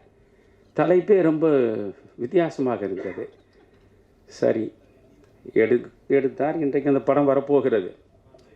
சமுத்திரக்கனி சொன்னது போல தான், நம்ம தங்கர் பச்சான் சொன்னது போல தான், சமூகத்திற்கு அவர் நிறைய செய்து விட்டார். சமூகம் அவருக்கு ஏதாவது செய்ய வேண்டும் என்றால் இந்த படத்தின் மூலம் அவர் பொருளாதார ரீதியாக நட்டப்படாமல் காப்பாற்றி கொள்ளுகிற ஒன்றை சமூகம் செய்தாலே இதுதான் நான் மாற்றுகிற நன்றி கடன். சித்த வைத்தியம் பற்றி நான் மீண்டும் சொல்கிறேன் உங்களுக்கு. இப்படி நான் பிழைத்து வந்தேன். 28 நாட்கள் எனக்கு சோறு போட்டார். என்னை ஒரு தாயை போல் பார்த்து கொண்டார். 2 பிள்ளைகள் என்னை அப்படி பராமரித்தார்கள். வீட்டில் இருப்பது போல தான் அங்கேயும் படித்து கொண்டே தான் இருந்தேன். எனக்கு ஒரு மருத்துவமனையில் இருந்தார் போல உணர்வே இல்லை. நான் புறப்படும் பொழுது, என்ன டாக்டர் 28 நாட்கள் இருந்திருக்கிறேன்.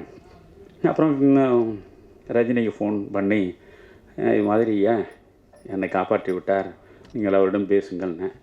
அவரிடம் பேசி ரொம்ப நன்றி, ஏதாவது நான் செய்யணுமா என்னார். ஒன்றுமே செய்ய வேண்டாயா என்று மறுத்து விட்டார். பிறகு நான் சொன்னேன், என்னால் என்னுடைய சக்திக்கு, ஏனென்றால் சோறு போட்டிருக்கிறீர்கள், வெறும் மருந்து மட்டுமல்ல, 28 நாட்கள் சோறு போட்டு எனக்கு எல்லாம் செய்திருக்கிறீர்கள், ஏதோ என்னால் இயன்றதை கொடுத்து விட்டு போகிறேன் என்றேன். முடியவே முடியாது என்று மறுத்த. அப்படிப்பட்ட ஒரு மனிதனை மருத்துவ உலகத்தில் பார்க்க முடியுமா? அந்த நேரம்தான் 7 லட்சம், 8 லட்சம், 10 லட்சம் என்று பெரும்பாலான டாக்டர்கள் தோட்டம், துறவு, மாட மாளிகை, கூட கோபுரங்கள் உள்ளவர்களாக மாறியதற்கு கொரோனா தான் காரணம். இன்னொரு கொரோனா வருமா என்று காத்து கொண்டிருக்கிறார். வெட்டியான் இருந்தார் என்றால் மயானத்தில் இன்றைக்கு 10 சாவு வரும் என்றால் அவர் சந்தோஷமாக இருப்பார். ஏனென்றால் 10 சாவு வந்தால் நமக்கு வயிற்று பசிக்கு வழி கிடைக்கும் என்று. ஆனால் இவர்கள் மிக மோசமான மனிதர்கள். மருத்துவ உலகத்தை போன்ற ஒரு இரக்கமில்லாத அரக்கர்கள் இருக்கக்கூடிய உலகம் ஆங்கில மருத்துவம் இருக்கக்கூடிய உலகம்தான். சந்தேகமே வேண்டாம் உங்களுக்கு. விஜயகாந்த் ஒரு படத்தில் எடுத்தது தவறே கிடையாது, கொஞ்சம் கூட மிகையே கிடையாது. செத்துப்போன பிணத்தை வைத்துக்கொண்டு சிகிச்சை செய்வதாகவே நடித்து லட்சக்கணக்கில் சுரண்டக்கூடிய அளவுக்கு இருதயத்தை முழுவதுமாக இழந்துவிட்ட மலினமான மனிதர்கள் உள்ள மண். இன்னொன்று சொல்கிறேன் உங்களுக்கு, என்னுடைய மனைவி சித்த மருத்துவத்தின் பக்கம் நீங்கள் திரும்ப வேண்டும் என்பதற்காக சொல்கிறேன். நான் முடக்கருத்தான் படம் பார்த்தால் போதாது. என்னுடைய மனைவிக்கு இருதய நோய் வந்தது. முதலில் ஒரு ஸ்டென்ட் வைத்தார்கள். அது கோயம்புத்தூரில் நான் என் மகன் வீட்டிற்கு போயிருந்த பொழுது மயங்கி விழுந்து விட்டால் உடனடியாக கேஎம்சியில் கொண்டு போய் சேர்த்தோம். அந்த கேஎம்சி மருத்துவமனையினுடைய டாக்டர் பழனிசாமி அவர் எனக்கு நல்ல நண்பர், நல்ல ரசிகர். ஆனாலும் யாரிடத்தும் எதற்காகவும் நான் போய் நிற்க மாட்டேன். ஜெயலலிதா மீது எனக்கு 1000 விமர்சனங்கள் உண்டு. ஆனால் அந்த நேரத்தில் ஜெயலலிதா தான் என்னை காப்பாற்றினார். இந்த மருத்துவ காப்பீட்டு திட்டம் என்று ஒன்று இருக்கிறது அல்லவா, 2 லட்சம் ரூபாய் காப்பீட்டு திட்டத்தில் நீங்கள் கணவன் மனைவிக்கு மருத்துவ சிகிச்சை தனியார் மருத்துவமனையிலும் எடுத்துக்கொள்ளலாம். என் மகன் கொண்டு போய் இந்த கேஎம்சியில் சேர்த்து விட்டான். நீங்கள் பார்த்தால் அது 2 லட்சம் ரூபாய் ஆயிற்று. ஒரு ஸ்டண்ட் வைப்பதற்கு கரெக்டாக 1,98,000 ரூபாய். 1,98,000 ரூபாய் அந்த ஸ்டண்ட்டை வைத்து ஒரே நாள் தான், ஒரு நாளை வைத்து மறுநாள் அனுப்பிவிட்டார்கள். என்ன முதலில் கேட்டு விடுவான், ஐயா எப்படி கேஷ் இல்லை ஐயா இந்த மருத்துவ காப்பீட்டு திட்டம். இதற்காக நான் கோவையிலிருந்து உடனே ஒரு ரயிலை பிடித்து சென்னைக்கு வந்து வீட்டிலிருந்து அந்த மருத்துவ காப்பீட்டு ஆன அந்த அட்டை இருக்கிற அதை கொண்டு போனேன். கொண்டு போய் இதை காட்டினேன். பார்த்தான், ஓ சரி, அப்போ 2 லட்சத்துக்கு குறைவில்லாமல் நாம் இதை எடுத்துட முடியும். பில்லை பார்த்தா நான் நினச்சேன் இது என்ன ஒரு 1 லட்சம் போனாலும் நமக்கு ஏதாவது ஆனால் இன்னும் 1 லட்சம் இருக்கும். 1,98,000. நான் சொன்னேன், ஏன் டாக்டர் 2,000 விட்டுட்டீங்கன்னு. இதுதான் மருத்துவர்களுடைய குணம். சரி ஸ்டென்ட்டு வச்சோம். 1 வருடம் தான் அவள் சுமாராக இருந்தா. அடுத்த ஆண்டு பார்த்திங்கன்னா திரும்ப மோசமான நிலைக்கு போயிட்டான். போன பிறகு நான் ஏதோ கதை சொல்ல நினைக்காதீங்க, இதை ஒரு உங்களுக்கு அர்த்தபூர்வமாக பேசுகிறேன். ஏன்னா வார்த்தைகளை விரயப்படுத்துவது என் வாழ்க்கையே கிடையாது. என்ன செய்வதென்று புரியவில்லை எனக்கு. இந்த மருத்துவ உலகத்தை பார்த்தாலே, ஏனென்றால் அப்பொழுது வீரபாகுவோடு இல்லை, இதுக்கு வீரபாகுவை சந்திப்பதற்கு முன்பு நடந்தது. சித்த மருத்துவத்தை பற்றி எனக்கு ஒன்றும் தெரியாது. உடனே என்ன செய்வது என்று யோசித்தேன். 1999 தமிழ் மாநில காங்கிரஸ் தனியாக நின்றபோது மூப்பனார் பொழுது தலைவர், நான் 5 பொதுச் செயலாளர்கள், நான் கேஎஸ் அழகிரி, பீட்டர் அல்போன்சன் பொதுச் செயலாளர்கள் இருந்த நேரம்.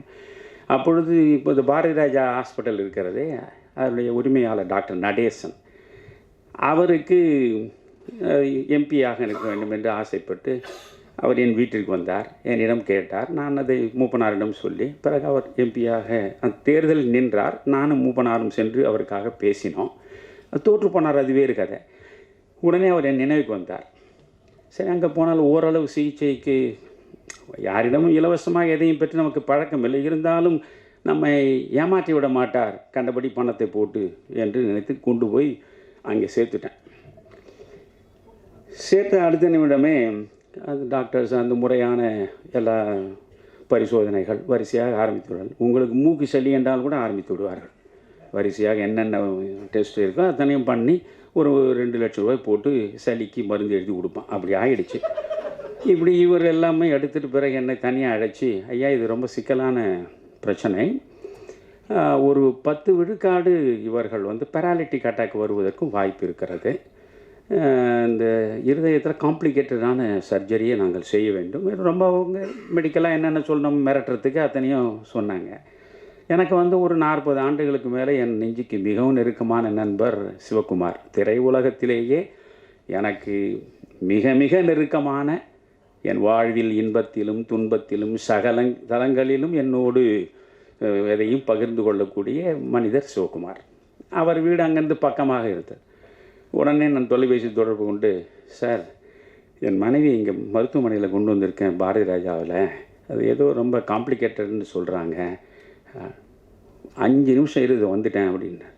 உடனே பொருள் வந்தார், அது டாக்டர்ஸை பார்த்து என்ன பிரச்சனை, இல்லை எதுவுமே காம்ப்ளிகேட்டடாக இருக்கேன். அப்படியா, சரி ஒரு செகண்ட் ஒப்பீனியன் வாங்கலாம்னு நினைக்கிறோம், நீங்கள் இதெல்லாம் கொடுக்குறீங்களா, நீங்கள் என்னென்ன பண்ணியிருக்கீங்களா எல்லாம். அதுக்கு ஒரு பிரச்சனை இல்லை சார் கொடுத்தாங்க.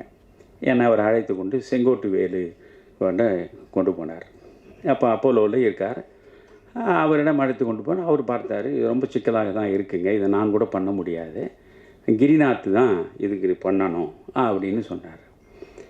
அவர் கிரிநாத் வந்து ரொம்ப 50,000 பேருக்கு மேலே செய்தவர். அப்போ அவர் மிகப்பெரிய ஆட்களுக்கு தான் அப்பொழுது அவர் செய்வார். அப்புறம் கிரிநாத்திடம் போனோம். இந்த கதையை பெருசாக நான் சொல்ல விரும்பலை. இது நடந்தது.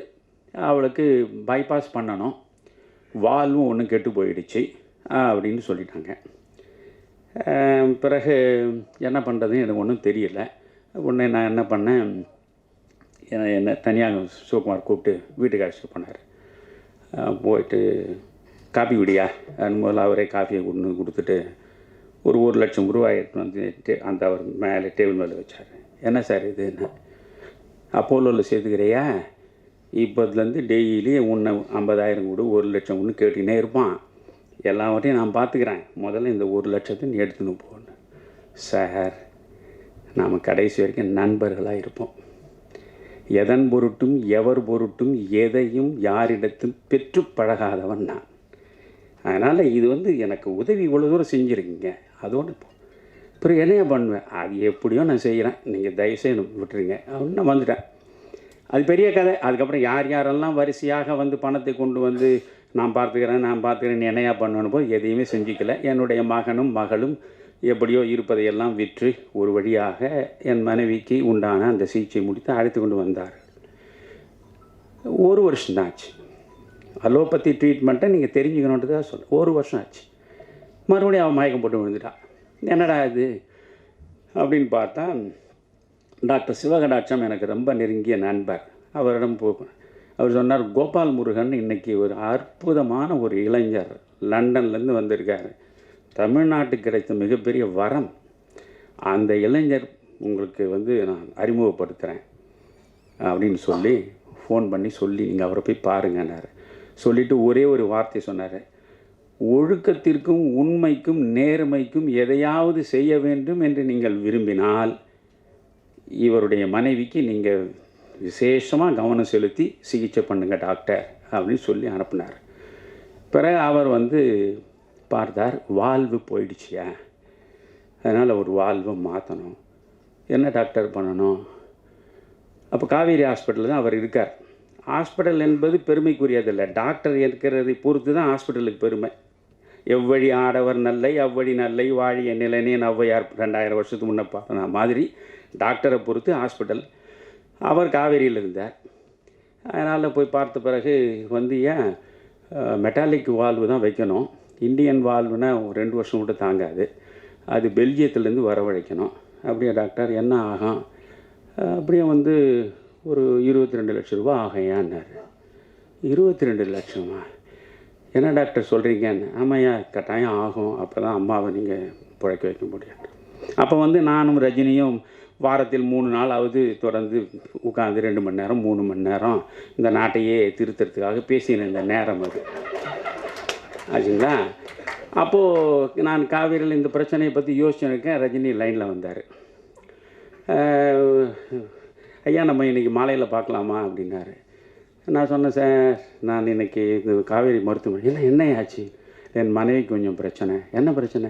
ஏதோ வால்வு மாற்றணும். ஐயா வால்வு மாற்றணுன்னா ரொம்ப அதிகமான செலவாகுமே, அது ரொம்ப 20-25 லட்சம் ரூபா ஆகும். ஆமையா, ஒரு 22 லட்சம் ரூபா ஆகும்னு சொல்கிறேன்.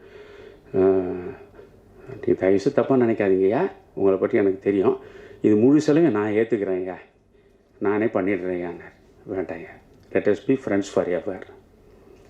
நம்ம கடைசியில் நண்பர்களாக இருப்போம், யாரிடத்தும் எதையும் பற்றி எனக்கு பழக்கம் இல்லை. அப்போ என்னையா பண்ணுவீங்க?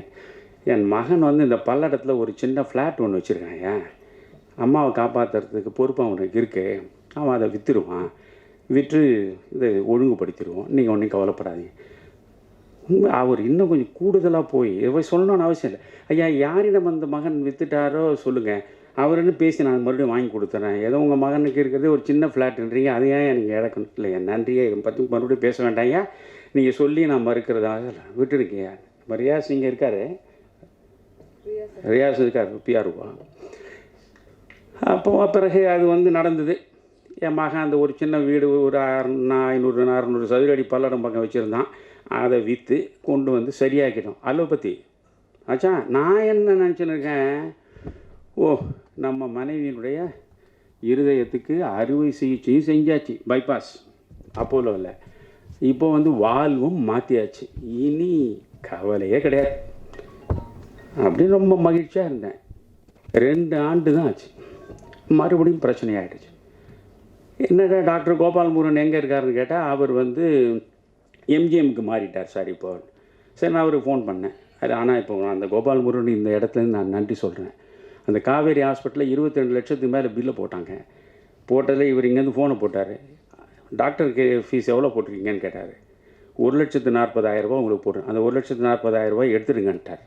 ஒரு பைசா அவர் வாங்கலை, ஒரு பைசாவும் வாங்காமல் எனக்கு அவர் அந்த சிகிச்சையை செய்தார். அந்த உண்மைக்கும் ஒழுக்கத்துக்கும் அவர் கொடுத்த மரியாதை.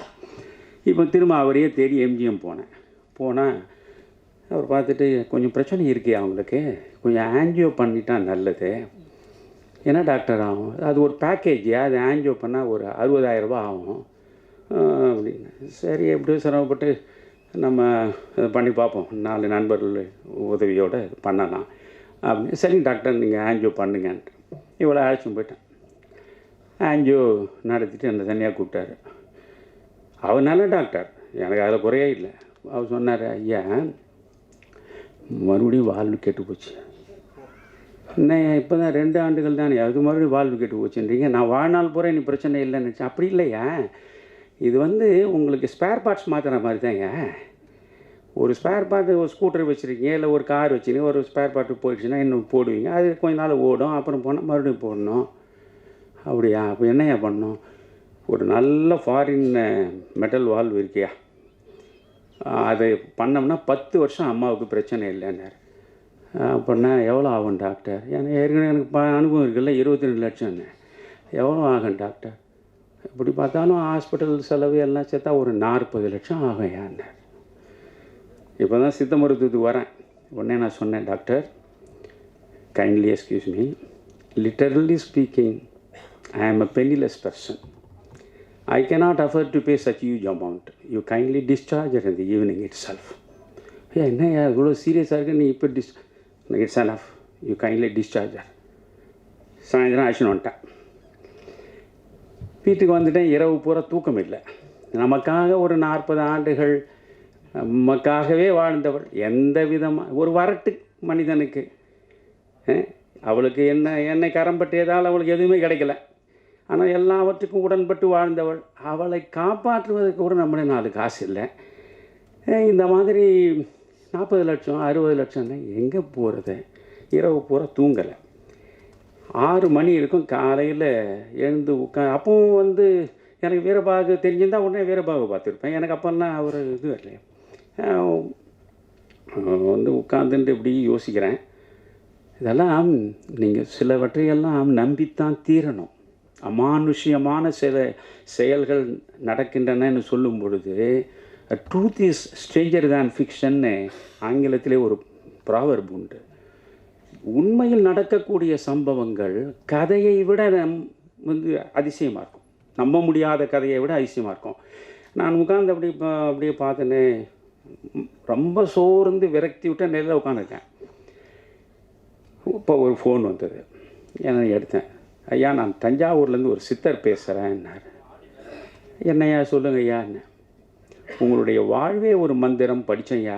திருமந்திரத்தில் உள்ள 3000 பாடல்களை அப்படியே சாறு பிழிஞ்சு நீங்கள் கொடுத்துருக்குற அந்த புத்தகத்தை 3-4 முறை படிச்சுட்டேன்யா. நான் ரொம்ப வியந்து போனேன். நீங்கள் இன்னும் 100 வயது வாழணையா, உங்கள் மனைவி 100 வயது வாழணும். எனக்கு ஏன் நானே என் மனைவியை காப்பாற்றுறது வழி என்னான்னு தெரியாமல் உட்காந்துருக்குறேங்க, நீ என்ன போய் 100 வயது வாழணும்னு சொல்கிறீங்க. நான் கொஞ்சம் சலிப்போடு தான் சொன்னேன். என்னையா உங்கள் மனைவிக்குனார். இப்போ ஒன்றுதும் நடந்து சொன்னேன். ஐயா, உங்களை மாதிரி அறிவாளிகளே இப்படி அலோபதியில் போய் இப்படி வீணாக அலைக்கழிக்கப்படுறது தான் நினச்சா வருத்தமாக இருக்குது. என்னையா பண்ணணும்? நான் சொல்கிறது நம்பிக்கையோடு செய்வீங்களா? சொல்லுங்கள், செய்கிறேன்.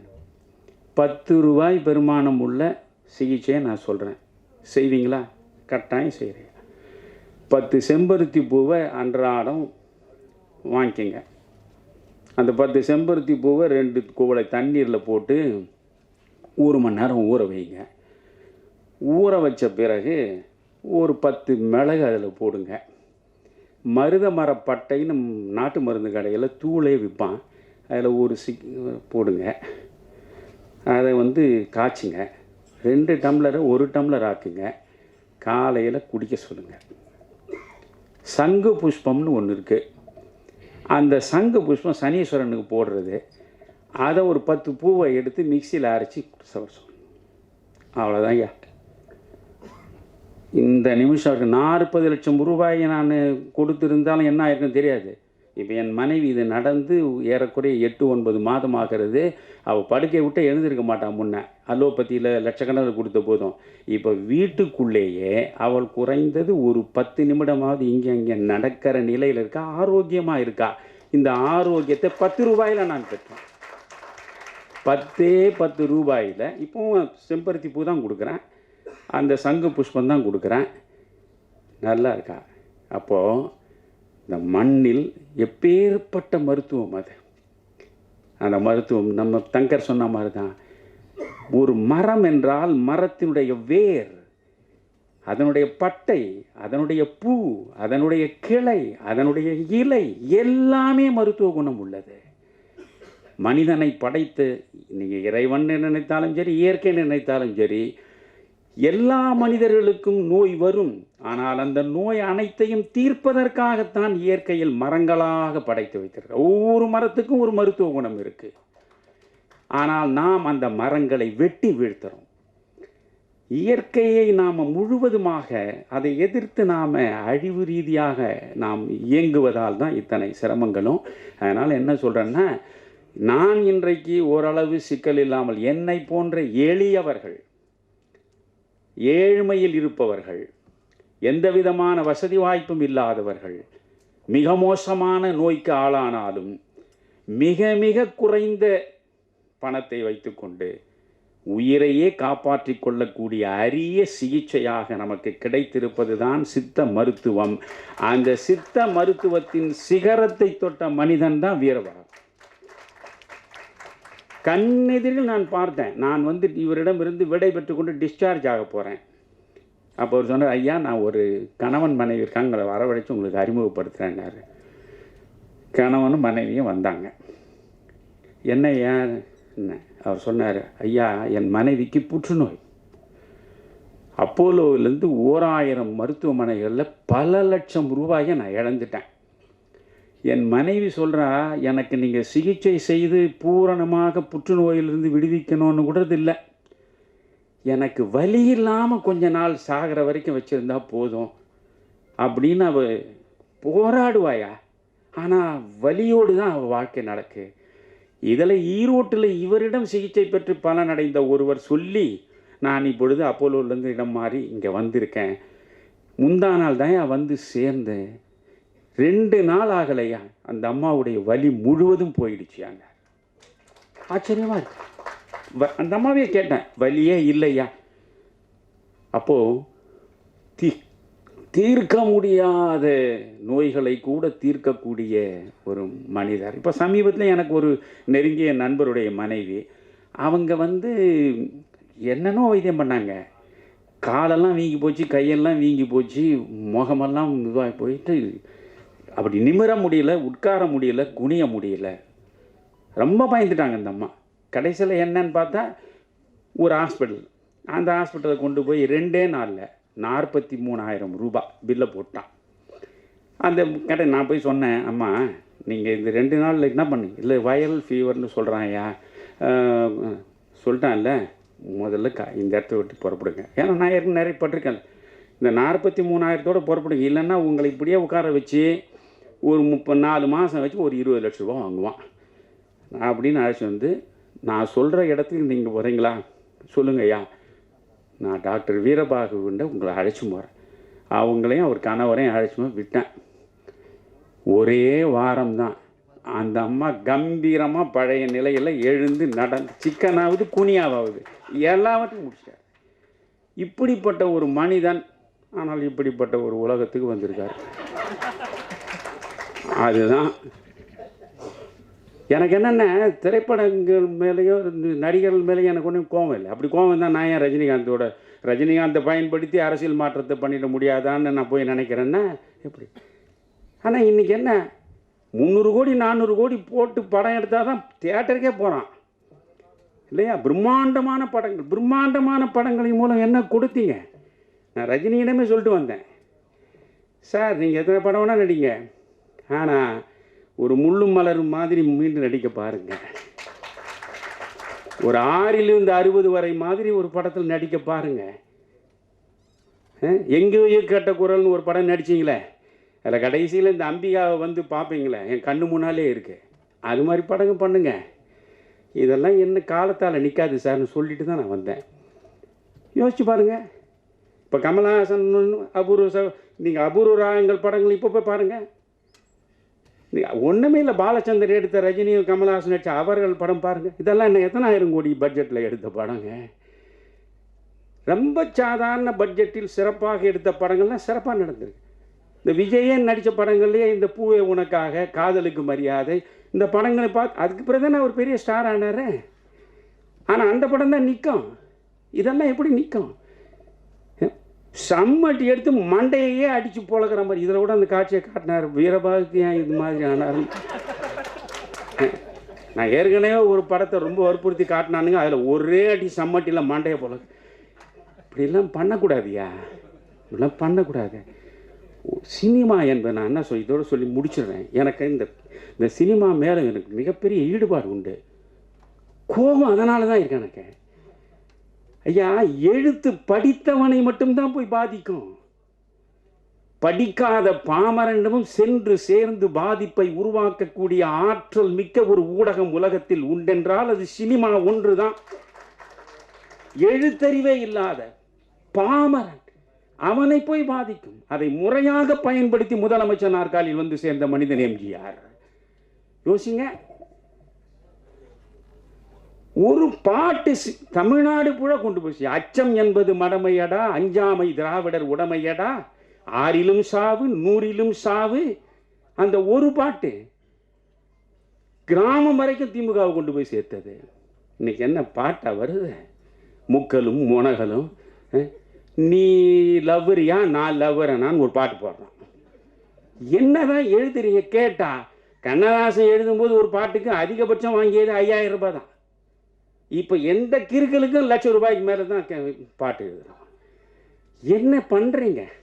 உங்களுக்கு சமூக பொறுப்பே கிடையாதா? இந்த சமூகம் சார்ந்த ஒரு சிந்தனையே உங்களுக்கு இல்லை என்றால் நீங்கள் என்ன மனிதர்கள் என்று கேட்கிறேன்.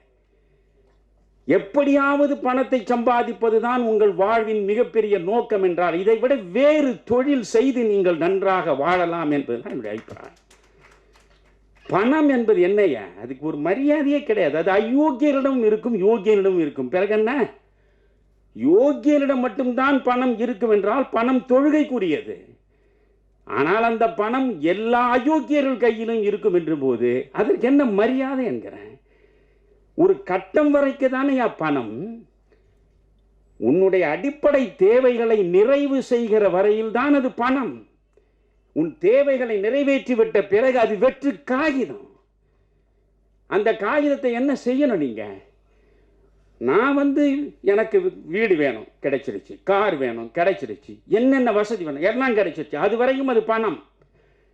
அதற்கு மேலே எனக்கு எந்த புதிதாக தேவை இல்லை என்றால் என்னிடம் இருப்பது வெற்று காகிதம். அந்த காகிதத்தை மீண்டும் பணமாக்க வேண்டும் என்றால் இல்லாதவனுக்கு கொடுக்கிற போதுதான் அந்த காகிதம் மறுபடியும் பணமாகும். எனவே எங்கே ஏழை, எங்கே அனாதை, எங்கே அகதி, எங்கே நோயுற்றவன், எங்கே கல்வி அறிவற்று கிடப்பவன் தேடி தேடி கொடுக்க வேண்டும். நான் வீரபாகு இதை சொல்லி நான் முடிச்சிடுறேன். எனக்கு ரொம்ப பிடித்த விஷயம், அவர் வருவார் காலையில் என்னோட பேசிட்டு இருப்பார். நான் அந்த மருத்துவமனையில் 28 நாள் இருந்தபோது ஒரு நாள் அவர் சொன்னார், வியந்து போனேன். இந்த மனிதனுக்குள்ளே எப்பேற்பட்ட மனிதநேயம் இருக்கு. அவர் முக்கியமான நடிகர்களை பற்றியெல்லாம் அப்படியே பேசிகிட்டே வந்தார். சொன்னார், ஐயா இந்த நடிகர்கள் எல்லாம் 100 கோடி 150 கோடின்னு வாங்குறாங்களே, வாங்கட்டும், அதனால் ஒன்றும் பிரச்சனை இல்லை. ஒரு படத்துக்கு 100 கோடி வாங்குற போதே 10 கோடி ரூபாய் ஏழைகளுக்கு, அவர்கள் கல்விக்காக, அவர்கள் மருத்துவத்துக்காக, இப்படி ஏதாவது ஒரு சமூக பயன் பெறுவதற்கு ஒரு படத்தில் நீ 100 கோடி வாங்க. 100 கோடியில் 90 கோடியை வைத்துக்கொள். 10 கோடியை நீ சமூக மக்களின் நலனுக்காக கொடுத்தால் உன்னை உலகம் பாராட்டுமே. அதுதானே ஒரு உன்னதமான வாழ்வாக இருக்க முடியும் என்று சொன்ன வீரபாகு இது போன்ற படங்களில் வெற்றி பெற்றால், வெற்றி பெற்று பெரும் பணத்தை ஈட்டுவதாகவே வைத்துக் கொள்ளுங்கள். அப்படி ஈட்டினால் அவர் சொன்னதை செய்வார். அவர் சித்த மருத்துவத்தில் சாதித்தது போலவே இந்த திரை உலகத்திலும் அவர் சாதித்து வெற்றியாளராக வந்து இந்த சமூகத்திற்கு இயன்ற வரையில் பயன்பட வேண்டும். நன்றி, வணக்கம். முடக்கருத்தான் இந்த ஆடியோ ஃபங்க்ஷன் விழாவிற்கு வருகை வந்திருக்கும் பத்திரிகை மற்றும் ஊடக நண்பர்களே, மற்றும் விழாவிற்கு வந்திருக்கும் சிறப்பு விருந்தினர்கள் ஐயா தமிழறிவு மணியன் மற்றும் அண்ணன் தங்கர் பச்சன் மற்றும் அண்ணன் சமுத்திரக்கனி உள்ளிட்ட அனைவருக்கும் எனது மாலை நேர வணக்கம். ஏற்கனவே வீரபாணி நிறைய பேசிட்டார். இப்போ நம்ம வாழ்த்த வேண்டிய கண்டன், உங்களுக்கு தேவையான கண்டன் நிறைய கிடச்சிருக்குன்னு நினைக்கிறேன். அண்ணன் வீரபாகன் வந்து எனக்கு வந்து இந்த கொரோனா டைமில் தெரியும். வேல்ராஜ்னு சொல்லிட்டு பாலிமரில் இருக்கார் அண்ணன் வேல்ராஜன். அவர் மூலமாக தான் எனக்கு அறிமுகம். அறிமுகமான கொஞ்ச நாள் நம்ம நெருக்கமாக பழக ஆரம்பித்தோம். நிறைய பேருக்கு வந்து நான் மீடியா நண்பர்கள் நிறையா பேருக்கு நான் ரெஃபர் பண்ணிவிட்டேன் அவர்கிட்ட அந்த கொரோனா டைமில். அப்போ வந்து யாருக்குமே 10 காசு வாங்காமல் ட்ரீட்மெண்ட் பண்ணார். ஏன்னா எல்லாருமே மீடியா பீப்புள் நிறைய பேர் கேட்டவங்களாம் யார்ட்டும் கையில் பண்ணலை. அப்போ 5 லட்சம் 4 லட்சம் ஒவ்வொரு ஹாஸ்பிட்டலில் 5 லட்சம் 4 லட்சம்னு பில்லு பெருசாக போட்டுக்கிட்டு இருந்துட்டேன். அப்போ நம்ம ரெஃபர் பண்ணோம், யார்ட்டையுமே 10 காசு வாங்காமல் பண்ணார். அந்த காலகட்டத்தில் தான் திடீர்னு ஒரு நாள் கூப்பிட்டு இந்த மாதிரி ஒரு படம் பண்ண போகிறேன் அப்படின்னாரு. சந்தோஷம்ண்ணே அப்படின்னேன். நான் டைரக்ட் பண்ண போகிறேன்னாரு. ரொம்ப நன்றிண்ணே அப்படின்னேன். அப்புறம் மறுநாள் திரும்ப மீட் பண்ணும்போது யாருனே ஹீரோன்னு கேட்டேன். நானே பண்ணுறேன் அப்படின்னாரு. எனக்கு அவருடைய அந்த தன்னம்பிக்கை ரொம்ப பிடிச்சது. அதாவது என்னென்னா, ஒரு விஷயம் நம்ம ஆசைப்பட்றோம், அது நம்ம ஒன்று நம்ம அதை நிறைவேற்றுறதுக்கு நம்ம முயற்சி பண்ணோம், இல்லை நம்ம நிறைவேற்றிக்கிற நம்மளே முயற்சி பண்ணி முடிச்சிடணும். நான் என்னை பொறுத்த நான் வந்து அசிஸ்டன்ட் டைரக்டர் தான் சினிமாவுக்கு வந்தேன். என்னால் வந்து டைரக்ட் பண்ணுறதுக்கான ஆப்பர்ச்சுனிட்டி கிடைக்கல எனக்கு. அப்போ நான் என்ன பண்ணேன், நான் தயாரிப்பாளரை வந்ததுக்கப்புறம் நான் வந்தது நம்ம தயாரிப்பாளர் ஆகிட்டோம், அதுக்கப்புறம் நம்ம வந்தது இயக்குனராக தானே வந்தோம் அப்படின்னு சொல்லிட்டு தான் மிக மிக அவசரன்ற படத்தை வந்து இயக்குனேன். அதுக்கப்புறம் கூட எனக்கு இவ்வளோ பெரிய கேப் இருந்தது. அந்த படம் முடிச்சதுக்கப்புறம் கூட நான் ஒரு படம் பண்ண எனக்கு இன்ட்ரெஸ்ட். ஏன்னா எனக்கு பிடிச்ச மாதிரி ஒரு கதை வேணும், அப்படி இருந்தால் பண்ணுவோம், இல்லை வேணான்றேன். இப்போ இந்த ஜனவரிக்கு மேலே ஒரு படம் டைரக்ட் பண்ணுறேன், விரைவில் அதை அறிவிப்பு போகிறேன். ஸோ அப்படி நம்ம விரும்பினதை வந்து நம்ம செய்யணுன்ற ஒரு ஆர்வம் வந்து அவருக்கு இருந்தது, அவருக்கு அந்த ஆர்வம் இருந்தது. ஸோ இந்த படத்தை வந்து அவர் தயாரித்தார். அதில் எனக்கு ரொம்ப இந்த படத்தில் பிடிச்ச விஷயம் என்ன, எப்போவுமே ஒரு படம் வந்து நம்ம வந்து அந்த படம் வந்து இந்த சமூகத்தில் ஏதாவது ஒரு மாற்றத்தை படம் பண்ணுறோம், ஒரு மாற்றத்தை உருவாக்கணும், ஏதாவது ஒன்று நடக்கணும். அந்த படத்தினால வந்து ஒன்று கமர்ஷியல் கிட்ட அடிக்கணும், இல்லைன்னா அந்த அந்த படத்தினால வந்து சமூகத்தில் ஏதாவது ஒரு மாற்றம் உருவாகணும். அப்படி இந்த படத்தில் சில விஷயங்களை அவர் பண்ணியிருக்காரு. இந்த கதை தேர்வு எனக்கு ரொம்ப பிடிச்சிருந்தது. அதில் சமுத்திரக்கனியெல்லாம் சொன்னவங்க வந்து நடித்து கொடுத்துருக்காங்க. சமுத்திரக்கனி கொஞ்ச நேரம் பண்ணாதான் சிறப்பாக பண்ணி கொடுத்துருக்காரு. மற்ற நடித்த மகானா அவங்க கதாபாத்திரத்தை சிறப்பாக பண்ணியிருக்காங்க. அப்புறம் காமெடி நடிகர்கள் அம்பானி சங்கர், நம்ம காதல் சுகுமார், ஷாம், அவங்களுடைய அந்த கேரக்டர்லாம் கொஞ்சம் நல்ல காமெடி நல்லாவே பண்ணியிருக்காங்க. அவர் என்ன நினச்சாரோ அதை சிறப்பாக பண்ணியிருக்காரு. எனக்கு இதில் அவர் சொல்ல வந்த விஷயம் வந்து எனக்கே நான் அப்புறம் தான் அந்த படம் பார்த்ததுக்கப்புறம் தான் நான் அதை மானிட்டர் பண்ண ஆரம்பித்தேன். ஒவ்வொரு நம்ம சிக்னல் பார்த்தோம்னா குழந்தைகளை வச்சுட்டு பிச்சை எடுத்துக்கிட்டு இருப்பாங்க, நிறைய பேர் எடுத்துக்கிட்டு இருப்பாங்க. அது நம்ம கடந்து வந்துடுவோம். நானும் கடந்து வந்திருக்கேன், நீங்களும் எல்லாருமே கடந்து வந்துடுவோம். வயசானவங்களாக இருப்பாங்க, அவங்க ஒரு குழந்தைய வச்சுருப்பாங்க. ஆனால் அது அவங்க குழந்தையா என்னன்னு நமக்கு தெரியாது. நம்ம வந்து கடந்துச்சு காசை போட்டு வந்திருப்போம், இல்லைன்னா இல்லைன்ட்டு வருவோம், அவ்வளோதான். ஆனால் அந்த குழந்தைகளை வச்சுருக்க யாருமே அவங்களுடைய குழந்தை கிடையாது. எல்லாமே வந்து திருட்டுத்தனமாக தூக்கிட்டு வந்த குழந்தைகள் தான். தூக்கிட்டு வந்து அதை ஒரு பிஸ்னஸாக பண்ணிகிட்டு இருக்காங்க இங்கே. இது வந்து போலீஸும் கண்டுக்கல, நம்மளும் யாருக்கும் நமக்கு அதை பற்றின ஒரு விழிப்புணர்வு இல்லை. ஏதோ குழந்தைய வச்சு பிச்சை எடுக்கிறாங்க பாவம் அப்படின்னு போட்டு போகிறோம். பட் அந்த குழந்தைகள் புறம் பார்த்தீங்கன்னா அந்த குழந்தைக்கு அவங்க அம்மாவுக்கு சம்மந்தமே இருக்காது. கதற அழுங்க, அவங்க வந்து அந்த காசு கேட்கணும் அப்படின்ற மைண்ட் செட்டில் இருப்பாங்க. இந்த படம் பார்த்ததுக்கப்புறம் எனக்கு அப்புறம்லாம் நான் அந்த பஸ் ஸ்டாண்டில் அதை பார்க்கும்போதெல்லாம் அந்த சிக்னலில் பார்க்கும்போது எனக்கு பயங்கர கோவம் வரும். ஒருத்தர் அந்த குழந்தைய தூக்கி வச்சு 10 காசு பண்ண மாட்டேன், ஜன்னலை கூட ஓப்பன் பண்ண மாட்டேன், அவ்வளோ கோவம் வரும். இது உண்மையாக இனிமேலாவது இந்த படம் வந்ததுக்கப்புறமாவது, படம் பார்த்ததுக்கப்புறமாவது தமிழக அரசோ இல்லை இங்கே உள்ள காவல்துறைகளோ இந்த மாதிரி சிக்னலில் என்ன பிச்சை எடுக்கிறாங்கன்னா, வெளிநாடுகள்லாம் இருக்குது, குழந்தைகள் ரோட்டில் பிச்சை எடுத்தாங்கன்னா உடனே வெல்ஃபேர் அசோசியேஷன் கூட்டு போய் அங்கே வச்சுருவாங்க. ரோட்டில் யாரும் பிச்சை எடுக்க வர மாட்டாங்க. அப்படி எடுத்தாங்கன்னா கூட்டு போய் நேராக வெல்ஃபேர் அசோசியேஷன் ஒன்று இருக்கும், அங்கே கொண்டு போய் வச்சுருவாங்க. அந்த மாதிரி இந்த மாதிரி குழந்தைகளை வச்சு தனியாக என்ன வேணால் எடுத்துகிட்டு போ, கையில் கட்டு போட்டுக்க, காலில் கட்டு போட்டுக்க, என்ன வேணாலும் பண்ணிக்க. பட் குழந்தைகளை வச்சு எடுத்தாங்கன்னா இம்மீடியட்டாக கூப்பிட்டு போயிட்டு அந்த குழந்தையை படித்து அதுக்கு யாரோட குழந்தைன்னா இனிமேலாவது போலீஸ் செக் பண்ணணுன்றது தான் என்னோட நான் சொல்லிக்க வேண்டிய விஷயமா நினைக்கிறேன். ஏன்னா எனக்கு பெரிய கோரிக்கையெல்லாம் இல்லை. அண்ணன் சொன்ன மாதிரி தமிழ் மொழின்னு பேசுகிறாங்க, பட் தமிழ் மருத்துவத்தை கண்டுக்கல. இந்த மாதிரி இங்கே தமிழ் மொழியே ஜாக பொழைக்கு தான் இருக்குது. தமிழ் மொழியை காப்பாற்றுறதுக்கு இங்கே ஆள் இல்லை. அது வேறு அரசியல், அது பேசுகிறதுக்கான மேடையும் இது இல்லை. ஆனால் அண்ணன் சொன்ன மாதிரி சித்த மருத்துவத்தை நம்ம என்கரேஜ் பண்ணி ஆகணும். ஏன்னா அது நம்மளுடைய பாரம்பரிய மருத்துவம். அது கொரோனாலே நம்ம அதை அனுபவப்பட்டோம், தெரிஞ்சுக்கிட்டோம் இதோட வேல்யூ என்னன்றதை. கொரோனாவில் கிட்டத்தட்ட 5000 பேர், அப்போ நிறைய பேருக்கு ஒரு கடவுள் மாதிரி தெரிஞ்சது. அவர்கிட்ட போனவங்க யாருமே ஒரு டெத்து கூட கிடையாது. அப்போ சித்த மருத்துவத்தோட பவர் என்னன்னு அப்பயே ஒரு ப்ரூவ் பண்ணிட்டாரு. ஸோ அதனால் நம்மளை ப்ரூவ் பண்ணிக்கலன்னா இறைவன் அதுக்கான வாய்ப்பை அது உருவாக்குறதுக்கான ஒரு காலம் உருவாகும். அப்படி தான் நான் நம்புகிறேன். இந்த படம் அவருடைய நம்பிக்கைக்கும் ஒரு மிகப்பெரிய வெற்றியை கொடுக்கணும். பத்திரிகை நண்பர்களும் அவருக்கு பிற ஆதரவு கொடுக்கணும் அப்படின்னு வேண்டிட்டு வந்திருந்த அனைவருக்கும் நன்றி கூறி விடைபெறுகிறேன். நன்றி, வணக்கம். அனைவருக்கும் வணக்கம். ப்ரெஸ் மீடியா இன்டர்நெட் நண்பர்களுக்கும் இங்கு வருகை தந்திருக்கும் சமுத்திரகனி சார், சுரேஷ் காமாட்சி சார், எங்கள் director Karmegangal Kalaigindrana Thangar Bachan sir, Tamilaruvi Maniyan sir, உங்களுக்கும் அனைத்து நல் உள்ளங்களுக்கும் வணக்கம். முடக்கருத்தான் இந்த படம் ஃபஸ்ட்டு டைம் நான் வீரபாபு சார்கிட்ட மீட் பண்ணும்போது டாக்டர் எப்படி படம் எடுக்கிறாங்க எனக்கு ஃபஸ்ட்டு தெரியல. ஸோ அவங்க சொன்ன ஒரு விஷயம் நல்ல கண்டென்ட், இந்த சமுதாயத்துக்கும் குழந்தைங்களுக்கும் ஒரு மெசேஜ் சொன்னாங்க. So socio conscience and child traffic. So டிராஃபிக்கில் இருக்கும்போது நிறையா சில்ட்ரன்ஸ் நம்மளே பார்க்குறோம், நம்ம முன்னாடி நிறையா குழந்தைங்கள வச்சுட்டு பிச்சை எடுக்கிறாங்க. ஸோ அவங்க நம்ம குழந்தைங்களான்னு இது வரைக்கும் தெரியாது. பார்க்கும்போது அந்த கார் டோர் ஓப்பன் பண்ணி ஒரு 10 ரூபா 20 ரூபா நம்ம போடுவோம். ஆனால் இப்போ அவங்களெல்லாம் பார்க்கும்போது யாரோட குழந்தைங்கன்னே தெரில. இவங்க அம்மா அப்பா மிஸ் பண்ணி எவ்வளோ ஃபீல் பண்ணுவாங்க, இந்த குழந்தைங்கள விட்டுட்டு அவங்க அம்மா அப்பா எவ்வளோலாம் மிஸ் பண்ணுவாங்க, அவங்க ஃப்யூச்சர் என்ன அப்படி நினைக்கும் போது இவங்களை எப்படி கேட்குறது என்ன எதுவுமே தெரியல. ஸோ அவங்க அந்த மாதிரி ஒரு கான்செப்டில் தான் என்கிட்ட சொன்னாங்க.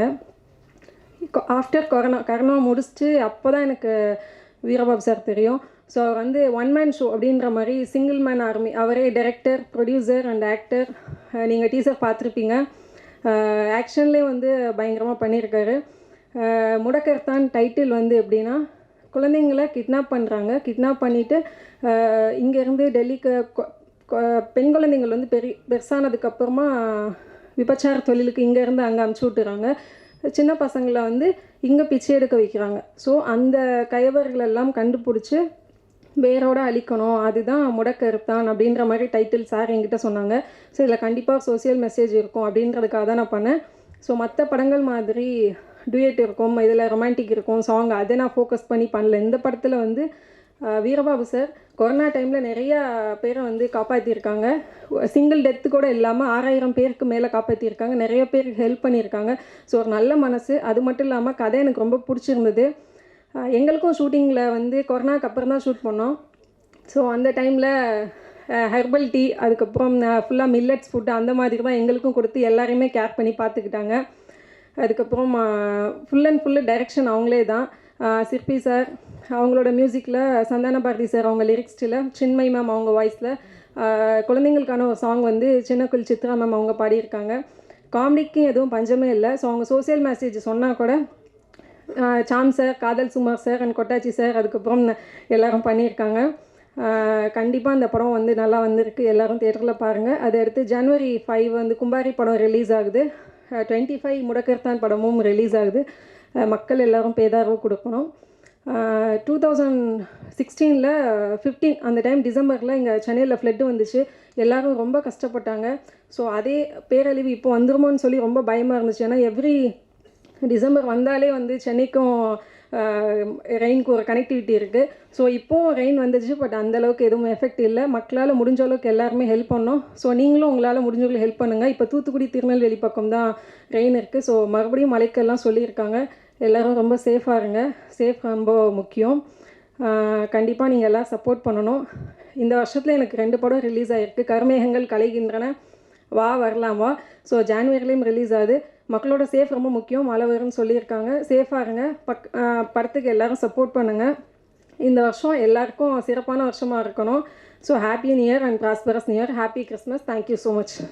நம்ம சிறப்பு விருந்தினர்களுக்கு பொன்னாடை போற்றுவதற்கு பதிலாக நம்ம கிராமங்களில் எளிதாக கிடைக்கக்கூடிய அதலக்காயின்னு ஒரு காய் நீங்கள் சாப்பிட்ருப்பீங்கன்னு நினைக்கிறேன். அதே மாதிரி இன்னொரு கீரை, மகிழிக்கீரைன்னு ஒரு கீரை.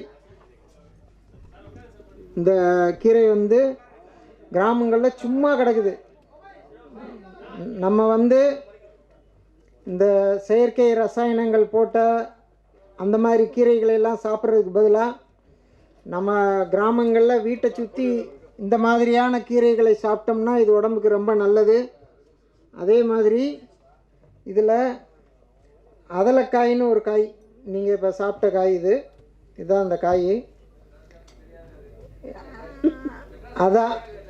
அதனால் நம்ம இந்த பொன்னாடையெல்லாம் போட்டாமல் இதை அவர்களுக்கு என்னுடைய ஒரு பரிசாக நான் இதை அவர்கள் வந்து இதை சிறப்பித்தமைக்கு என்னுடைய நன்றி. அவர்களுக்கு ஒரு சகோவுக்கு 2 பை வேணுமா?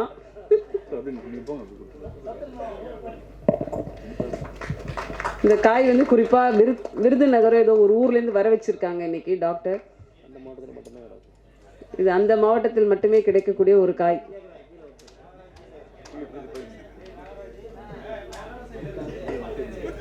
பை எனக்கு ஒரு பை எடுத்துவீங்கப்பா.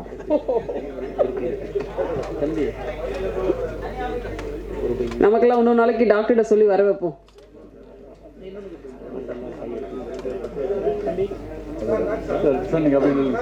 சார் நீங்கள் நடுவில்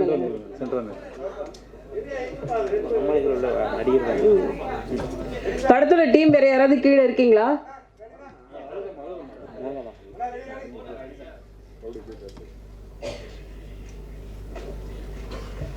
வந்திருந்து சிறப்பு செய்த அனைவருக்கும் அன்பும் நன்றியும். தேங்க்யூ.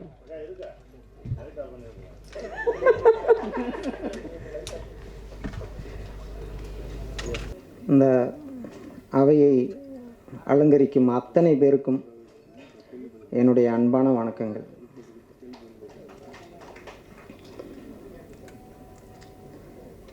நம்மளுடைய இந்த நிகழ்வுக்கு காமராசர் காலத்திலிருந்து நேர்மையாக ஒரு அரசியலை செய்து கொண்டிருக்கக்கூடிய ஒரு மிகப்பெரிய மனிதர் அவர். நமது இந்த விழாவில் கலந்து கொள்வதில் நான் ரொம்ப பெருமைப்படுகிறேன்.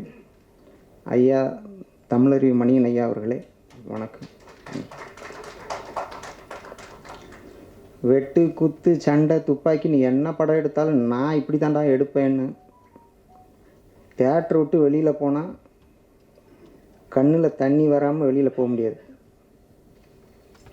இப்படித்தான் இந்த சமுதாய மக்களோட அந்த உள்ளத்தில் இருக்கிறத வெளியில் கொண்டு வரக்கூடிய எல்லா குடும்ப பெண்களும் குடும்பத்தாரும் விரும்பக்கூடிய ஒரு இயக்குனர். எளிமையான ஒரு வாழ்க்கை, எல்லாரோடத்தையும் எளிமையாக பழகக்கூடியவர் திரு தங்கர் பச்சான் ஐயா அவர்களே வணக்கம். நிறைய கோடிகளில் பெரிய பெரிய தயாரிப்பாளர்கள், அவங்களெல்லாம் நம்மெல்லாம் சந்திக்கவே முடியாது.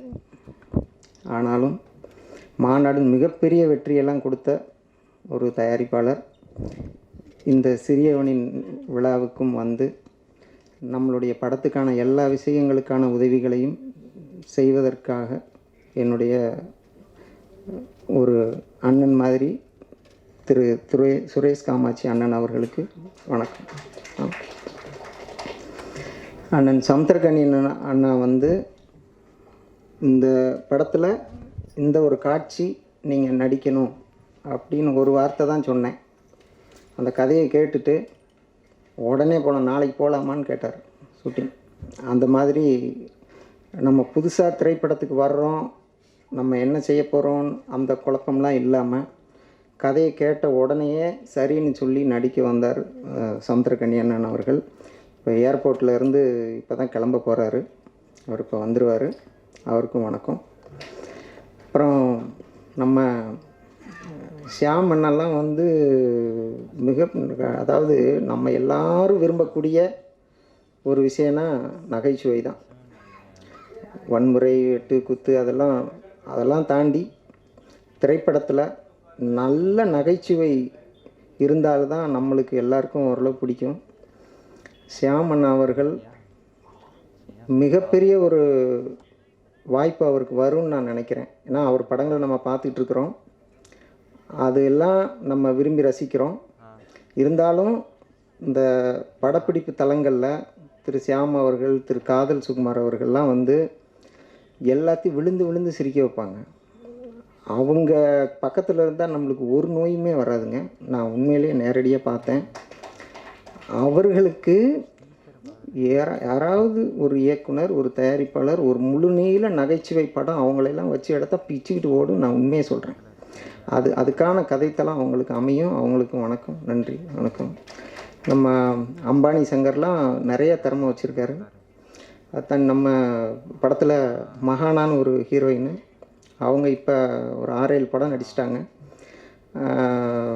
நான் வந்து முதல் படம், அதனால் அவங்க வந்து நம்மளுக்கு சொல்லி கொடுத்தாங்க இந்த படத்துடைய நிறைய விஷயங்கள்லாம். ஏன்னா அவங்க நிறைய அனுபவம் அவங்களுக்கு நன்றி. இப்போ நம்ம வந்து மருத்துவத்துறை சார்ந்த ஒருவன் திரைப்படத்துறைக்கு வந்திருக்கிறான் அப்படிங்கிற ஒரு கேள்வியெல்லாம் நிறைய நண்பர்கள், எதுக்குடா உனக்கு இந்த வேலை, ஒழுங்காக கஷாயத்தை கொடுத்தோமா பொழப்பு நடத்தணுமா போக வேண்டியதானே அப்படிங்கிற அறிவுரை நிறைய நண்பர்கள் சொல்லிட்டாங்க. ஆனால் சின்ன வயசுலேருந்து நம்மளுக்கு ஒரு ஆசை இருக்கும் இல்லையா. நான் முதலையே சாலை கிராமத்தில் வந்து அந்த மருத்துவமனையும் மூலிகை உணவும் சாலை கிராமத்தில் தொடங்குறதுக்கான காரணமே நிறைய திரைத்துறை நண்பர்கள் நட்பு வரும். ஏதாவது ஒரு காட்சியில் நம்ம நடிப்போம், ஏதாவது ஒன்று செய்வோம் திரைத்துறையில் ஆசையில் தான் நான் சாலை கிராமத்தில் முதல் முறையாக இந்த விஷயத்தை நான் தொடங்கினேன். அதுக்கப்புறம் யார்கிட்டையும் நம்ம போய் இதை கேட்குற நம்ம நிலைமையிலையோ சொல்கிற நிலைமையிலையோ இல்லை. அதனால் நம்மளுக்கான தகுதி வரும்போது இது களத்தில் இறங்குவோம் அப்படின்னு பொறுமையாக இருந்தோம். இப்போ சூழ்நிலை கொஞ்சம் சாதகமாக வந்தது, அதனால் நம்ம இறங்கியிருக்கோம். இந்த படத்தில் வந்து நம்ம வந்து ஒரு கோரிக்கை வச்சுருக்கோம். இந்த படத்துடைய முக்கிய விஷயமே இந்த அரசியல்வாதிகள் இடத்துல, இந்த அதிகாரிகள் இடத்துல நம்ம ஒரு கோரிக்கை வச்சுருக்கோம். என்ன கோரிக்கைனா, பெருசாக நம்ம வந்து பெரிய கோரிக்கையெல்லாம் வைக்க முடியாது. நம்ம என்ன டாஸ்மார்க் மூடுங்கன்னு கோரிக்கை வைக்க முடியுமா? கண்டிப்பாக அவங்களால அதை செய்ய முடியாது. ஏன்னா உற்பத்தியாளர்கள்லேருந்து விற்பனையாளர்கள் வரைக்கும் பாதி பேர் அரசியல்வாதிகள், அவங்களுடைய வலதுகை இடதுகை. டாஸ்மார்க்கை மூடுறது கண்டிப்பாக அவங்களால முடியாது. ஏன்னா அதை வச்சு தான் நிறைய சம்பளம்லாம் போயிட்டுருக்குங்கிறாங்க. அதனால் அந்த மாதிரி பெரிய கோரிக்கையில் நான் வைக்கலை. இப்போ சமீபமாக நக்கீரன் ஐயா அவர்களுடைய ஒரு திரைப்படம், அது நம்ம வீரப்பன் அவர்களை பற்றிய ஒரு படம், அதை நண்பர்களோடு போய் பார்க்குற போது ரத்தம் அப்படி கொதிக்குதுங்க. நம்மளுக்கு முந்திய ஒரு தலைமுறை, இப்போ அவர்களுக்கெல்லாம் 70 வயது 75 வயது ஆகிவிட்டது. அவர்கள் பட்ட அந்த அவமானங்கள், அவர்கள் பட்ட அந்த வேதனைகள், கொடுமைகள், இவைகளையெல்லாம் அந்த வீரப்பன் படத்தில் நம்ம நக்கீரன் ஐயா அவர்கள் அதை ரொம்ப தெளிவாக சொல்லியிருக்கிறாங்க. நான் என்ன கேட்குறேன்னா, இது வந்து இலங்கை படுகொலைக்கு முன்னாடியே இந்த விஷயம் நடந்திருக்கு. நம்ம இலங்கை படுகொலை தான் பெண்களை கூட்டு போய் கற்பழித்தாங்க, பெண்களுக்கெல்லாம் இவ்வளவு இந்த மாதிரி அசிங்கமெல்லாம் பண்ணாங்க. இப்படின்னு நம்ம பார்த்தோம்னா அதுக்கு முன்னாடியே இந்த கொடுமைகள்லாம் நடந்திருக்குது. அரசியல்வாதிகள்கிட்ட நான் என்ன கேட்குறேன்னா, நீங்கள் தேர்தல் வாக்குறுதி கொடுக்கும்போது 1000 ரூபா தரேன், 2000 ரூபா தரேன், மிக்சி தரேன், கிரைண்டர் தரேன்னு சொல்கிறத விட இந்த மாதிரி கொடுமைகள் நடக்காதுன்னு ஒரு உறுதி கொடுங்க, எல்லாரும் சந்தோஷப்படுவாங்க. ஏன்னா நம்ம எல்லாம் படித்து என்ன பண்ணோம், என்ன பிரயோஜனம்?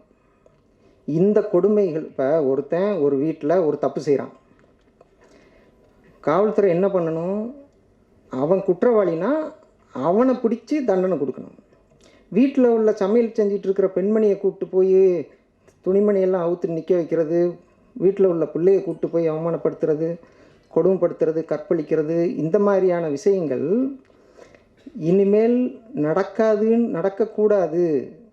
காவல்துறை குற்றவாளியை பிடிக்கணுமே தவிர குற்றவாளியில் உள்ள பெண்களையோ குழந்தைகளையோ தொடக்கூடாதுன்னு சட்டமன்றத்தில் ஒரு தீர்மானமே கொண்டு வரணும்.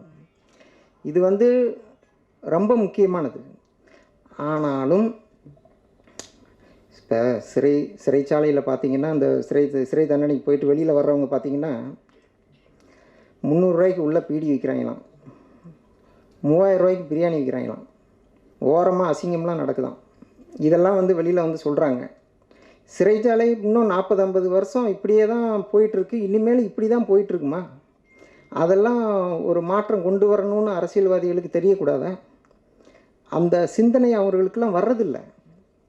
ஒரே விஷயந்தான், நோட்டு ஓட்டு, இந்த ரெண்டை நோக்கி தான் அவங்களுடைய பயணமே இருந்துகிட்ருக்குது. அதாவது இதெல்லாமே நம்ம திரைப்படங்கள் வாயிலாக வெளியில் கொண்டு வரணுங்கிறதான் என்னுடைய ஆசை. நம்ம போய் ஒரு பேப்பரில் எழுதி இவங்க வாசலில் போய் நின்று ஒரு கோரிக்கையை கொடுத்தோம்னா 1000 பேப்பர் அங்கே இருக்கும், 1001 இது இருக்கும். திரைப்படங்கள் வாயிலாக அந்த காலத்தில் எம்.ஆர். ராதா அவர்கள் காலத்தில், கலைஞர் அவர்கள் காலத்துல எல்லாம் நாடகம் போட்டு மக்களுக்கு இந்த விழிப்புணர்வை சொல்லுவாங்க. நாட்டில் என்ன நடக்குதுங்கிறத இதன் மூலமாக சொல்லுவாங்க. அந்த நாடகங்களை பார்க்குறதன் மூலமாக மக்களுக்கு அந்த செய்தி போய் சேரும்.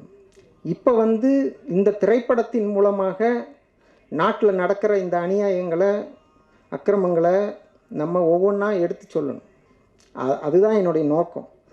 அதனால் இந்த சிறை சார்ந்த கோரிக்கையை நான் வைக்கலை. எல்லா அரசியல்வாதிகளுமே தமிழ் மொழின்னு தான் 40-50 ஆண்டு காலமாக அரசியல் பண்ணுறோம். ஆனால் தமிழ்நாட்டுடைய ஒரு மிகப்பெரிய பொக்கிஷம் அப்படின்னா நம்ம எதை சொல்லுவோம்? ஒவ்வொரு மாவட்டத்துக்கும் ஒரு சிறப்பு இருக்கலாம். இப்போ ஈரோடுனா மஞ்சள், மதுரைனா மீனாட்சி அம்மன் கோயில், இன்னும் ஒரு சிறப்பு. தமிழ்நாட்டுடைய ஒரு மிகப்பெரிய பொக்கிஷம்னா நம்ம எதை சொல்லுவோம்? விவசாயம் நல்ல விஷயம் சொல்லியிருக்கீங்க. ஆனால் அதை தாண்டி விவசாயம் எல்லா நாடுகள்லையும் இருக்குது, உலகம் பூரா விவசாயம் இருக்குது.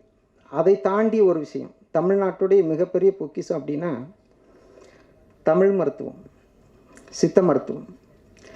ஆனால் இந்த 40-50 ஆண்டு காலமாக இந்த அரசியல்வாதிகள் அது அவமானப்படுவதை, அசிங்கப்படுவதை வேடிக்கை தான் பார்த்தார்கள். இந்த பக்கம் தொலைக்காட்சியில் ஆபாசமாக உடையணிந்த ஒரு பெண்மணி,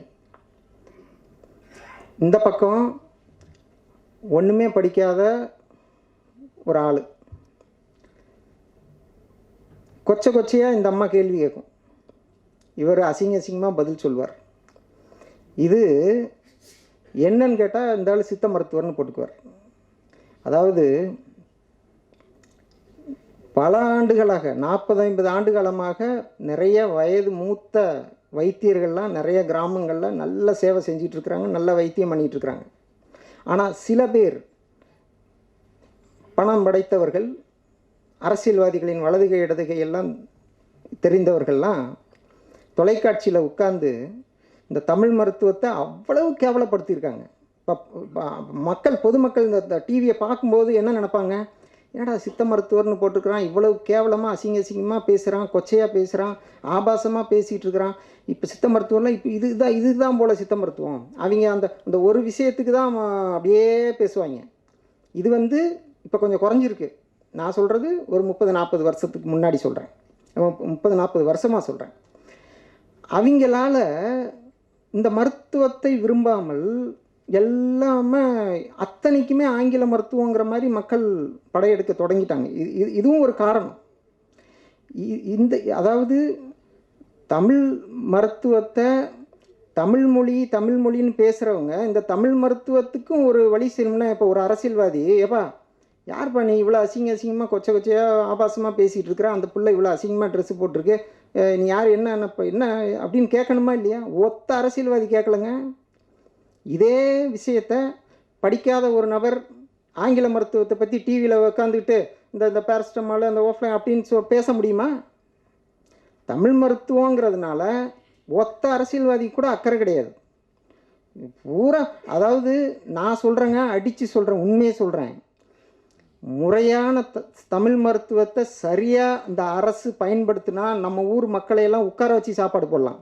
வெளிநாட்டுக்காரன் பூரா இந்த மருத்துவத்துக்கு இங்கே வருவான், அவங்ககிட்ட கட்டணம் வாங்கலாம். இது நீங்கள் டாஸ்மாக் விற்கிறதுக்கு பதிலாக இதை சிறப்பாக செய்யுங்க. விஷயம் நிறைய இருக்குது. அது எதுவுமே மக்கள் இப்போ நம்புறதுக்கு தயாராக இல்லை. அது நேரம் வர வர வர அதுக்கான நம்பிக்கை உருவாகும். அதுதான் என்னோடது. ஆனாலும் இந்த கோரிக்கை நான் வைக்கலைங்க. ஏன்னா இது இப்போவே வச்சாலும் நம்மளுக்கு அது நடக்காது. நம்ம இப்போ இதில் என்னென்னா, அடிக்கடி மாதம் பத்திரிக்கையில் பார்க்குறோம், தன்னுடைய 2 குழந்தைகளை தூக்கி கிணத்துல தூக்கி போட்டுட்டு தாயும் குதித்து தற்கொலை. என்னன்னு கேட்டால் பசி, வறுமை, கடன். இதுதான். அந்த 2 குழந்தை தண்ணியில் உளுந்து அந்த ஒரு நிமிஷம் தவிக்கிற பொழுது அந்த காட்சி நீங்கள் யோசிச்சு பாருங்கள். ஒரு பசினால், வறுமையினால் அந்த தாய் தன்னோட 2 குழந்தையை தூக்கி போட்டு தானும் குதித்து தற்கொலை பண்ணுற அளவுக்கு பசி கொடுமை இருக்குன்னா, போன 4-5 நாளைக்கு முன்னாடி கூட ஒரு கர்ப்பிணி பொண்ணு தன்னுடைய முதல் குழந்தையை தூக்கி கிணத்துல போட்டுட்டு அதுவும் குடிச்சு செத்து போச்சு. நான் என்ன சொல்கிறேன்னா, நீங்கள் இது வரைக்கும் 7 லட்சம் கோடி கடன் வாங்கியிருக்கீங்க. இந்த ஏழைகளுக்கு, இந்த ஏழை பெண்களுக்கு நீங்கள் அந்த 1000 ரூபா கொடுக்குறதெல்லாம் விட்டுருங்க. யாரெல்லாம் இந்த மனநிலையில் இருக்காங்க, என்ன ஒன்றும் வழி இல்லை, இந்த குழந்தைய காப்பாற்ற வழி இல்லையா, அதம்மா அங்கே போங்கம்மா, அந்த அரசு இது இருக்குமா, போய் குழந்தைங்கள அங்கே சேர்த்து விட்டு நீங்கள் அங்கே இருந்து தொழிலை பாருங்கள். இந்த மாதிரி ஒரு அரசு, ஒரு அமைப்பை உருவாக்கணும். குழந்தைகளை தூக்கி கிணற்றில் போட்டு தானும் குதித்து தற்கொலை செய்யக்கூடிய நிலைமையில் இந்த பெண்கள் இருக்கிற போது நம்ம இந்த 7 லட்சம் கோடியை வேறு விஷயங்களுக்கு பயன்படுத்தக்கூடாது. முதல்ல இந்த குழந்தைகள், இந்த தாய்மார்களுடைய நீங்கள் இந்த எல்லாருக்கும் 1000-2000 இது தேவையில்லை. யாருக்கு தேவை? பசி பட்டினியெல்லாம் சரியாயிடுச்சா, அதுக்கப்புறம் நீங்கள் அடுத்த திட்டத்துக்கு போங்க. அப்படியே பெரிய பெரிய லட்சம் கோடியில் திட்டம், அது திட்டத்தெல்லாம் பண்ணுங்கள். இதை செஞ்சுட்டு அதை செய்யுங்க. இதைத்தான் நம்ம இதில் கோரிக்கையாக வச்சுருக்கோம். இப்போ 70 வயதை கடந்த முதியவர்கள், 80 வயதை கடந்த முதியவர்கள் இன்றைக்கும் கை நடுக்கத்தோட, கால் நடுக்கத்தோட அந்த இட்லி சுட்டு தான் பிழைக்கணுமா? பனைமரம் ஏறி தான் பிழைக்கணுமா?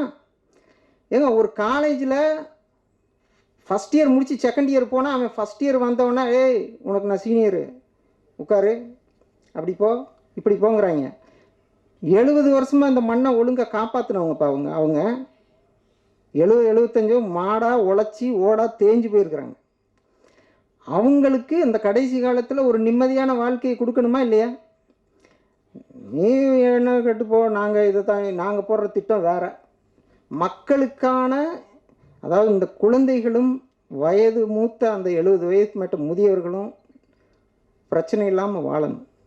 அதுக்கான ஒரு நல்ல திட்டத்தை உருவாக்கணும். இந்த 2 கோரிக்கை தான் நம்ம படத்தில் வச்சுருக்கோம்.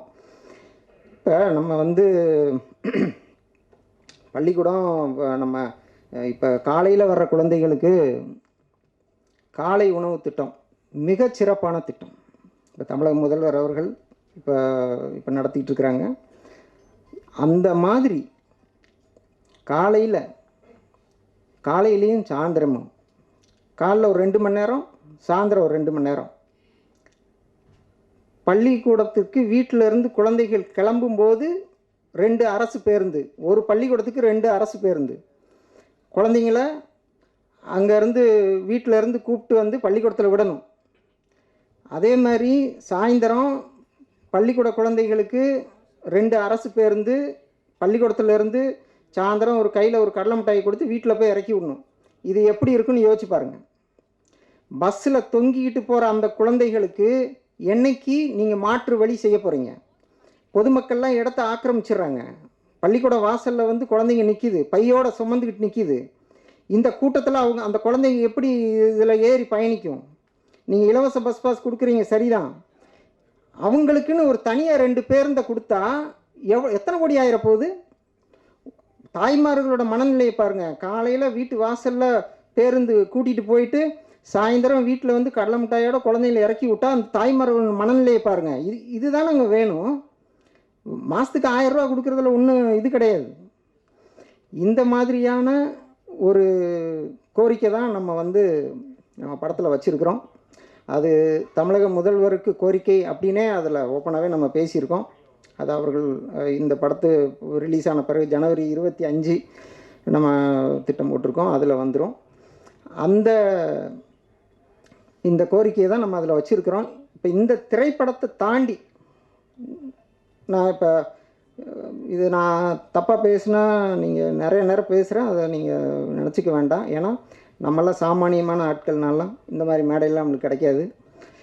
இப்போ இந்த கொரோனான்னு ஒரு விஷயம் 7-8 ஆண்டுகளுக்கு ஒரு முறை ஏதாவது ஒரு வைரஸ் காய்ச்சல்,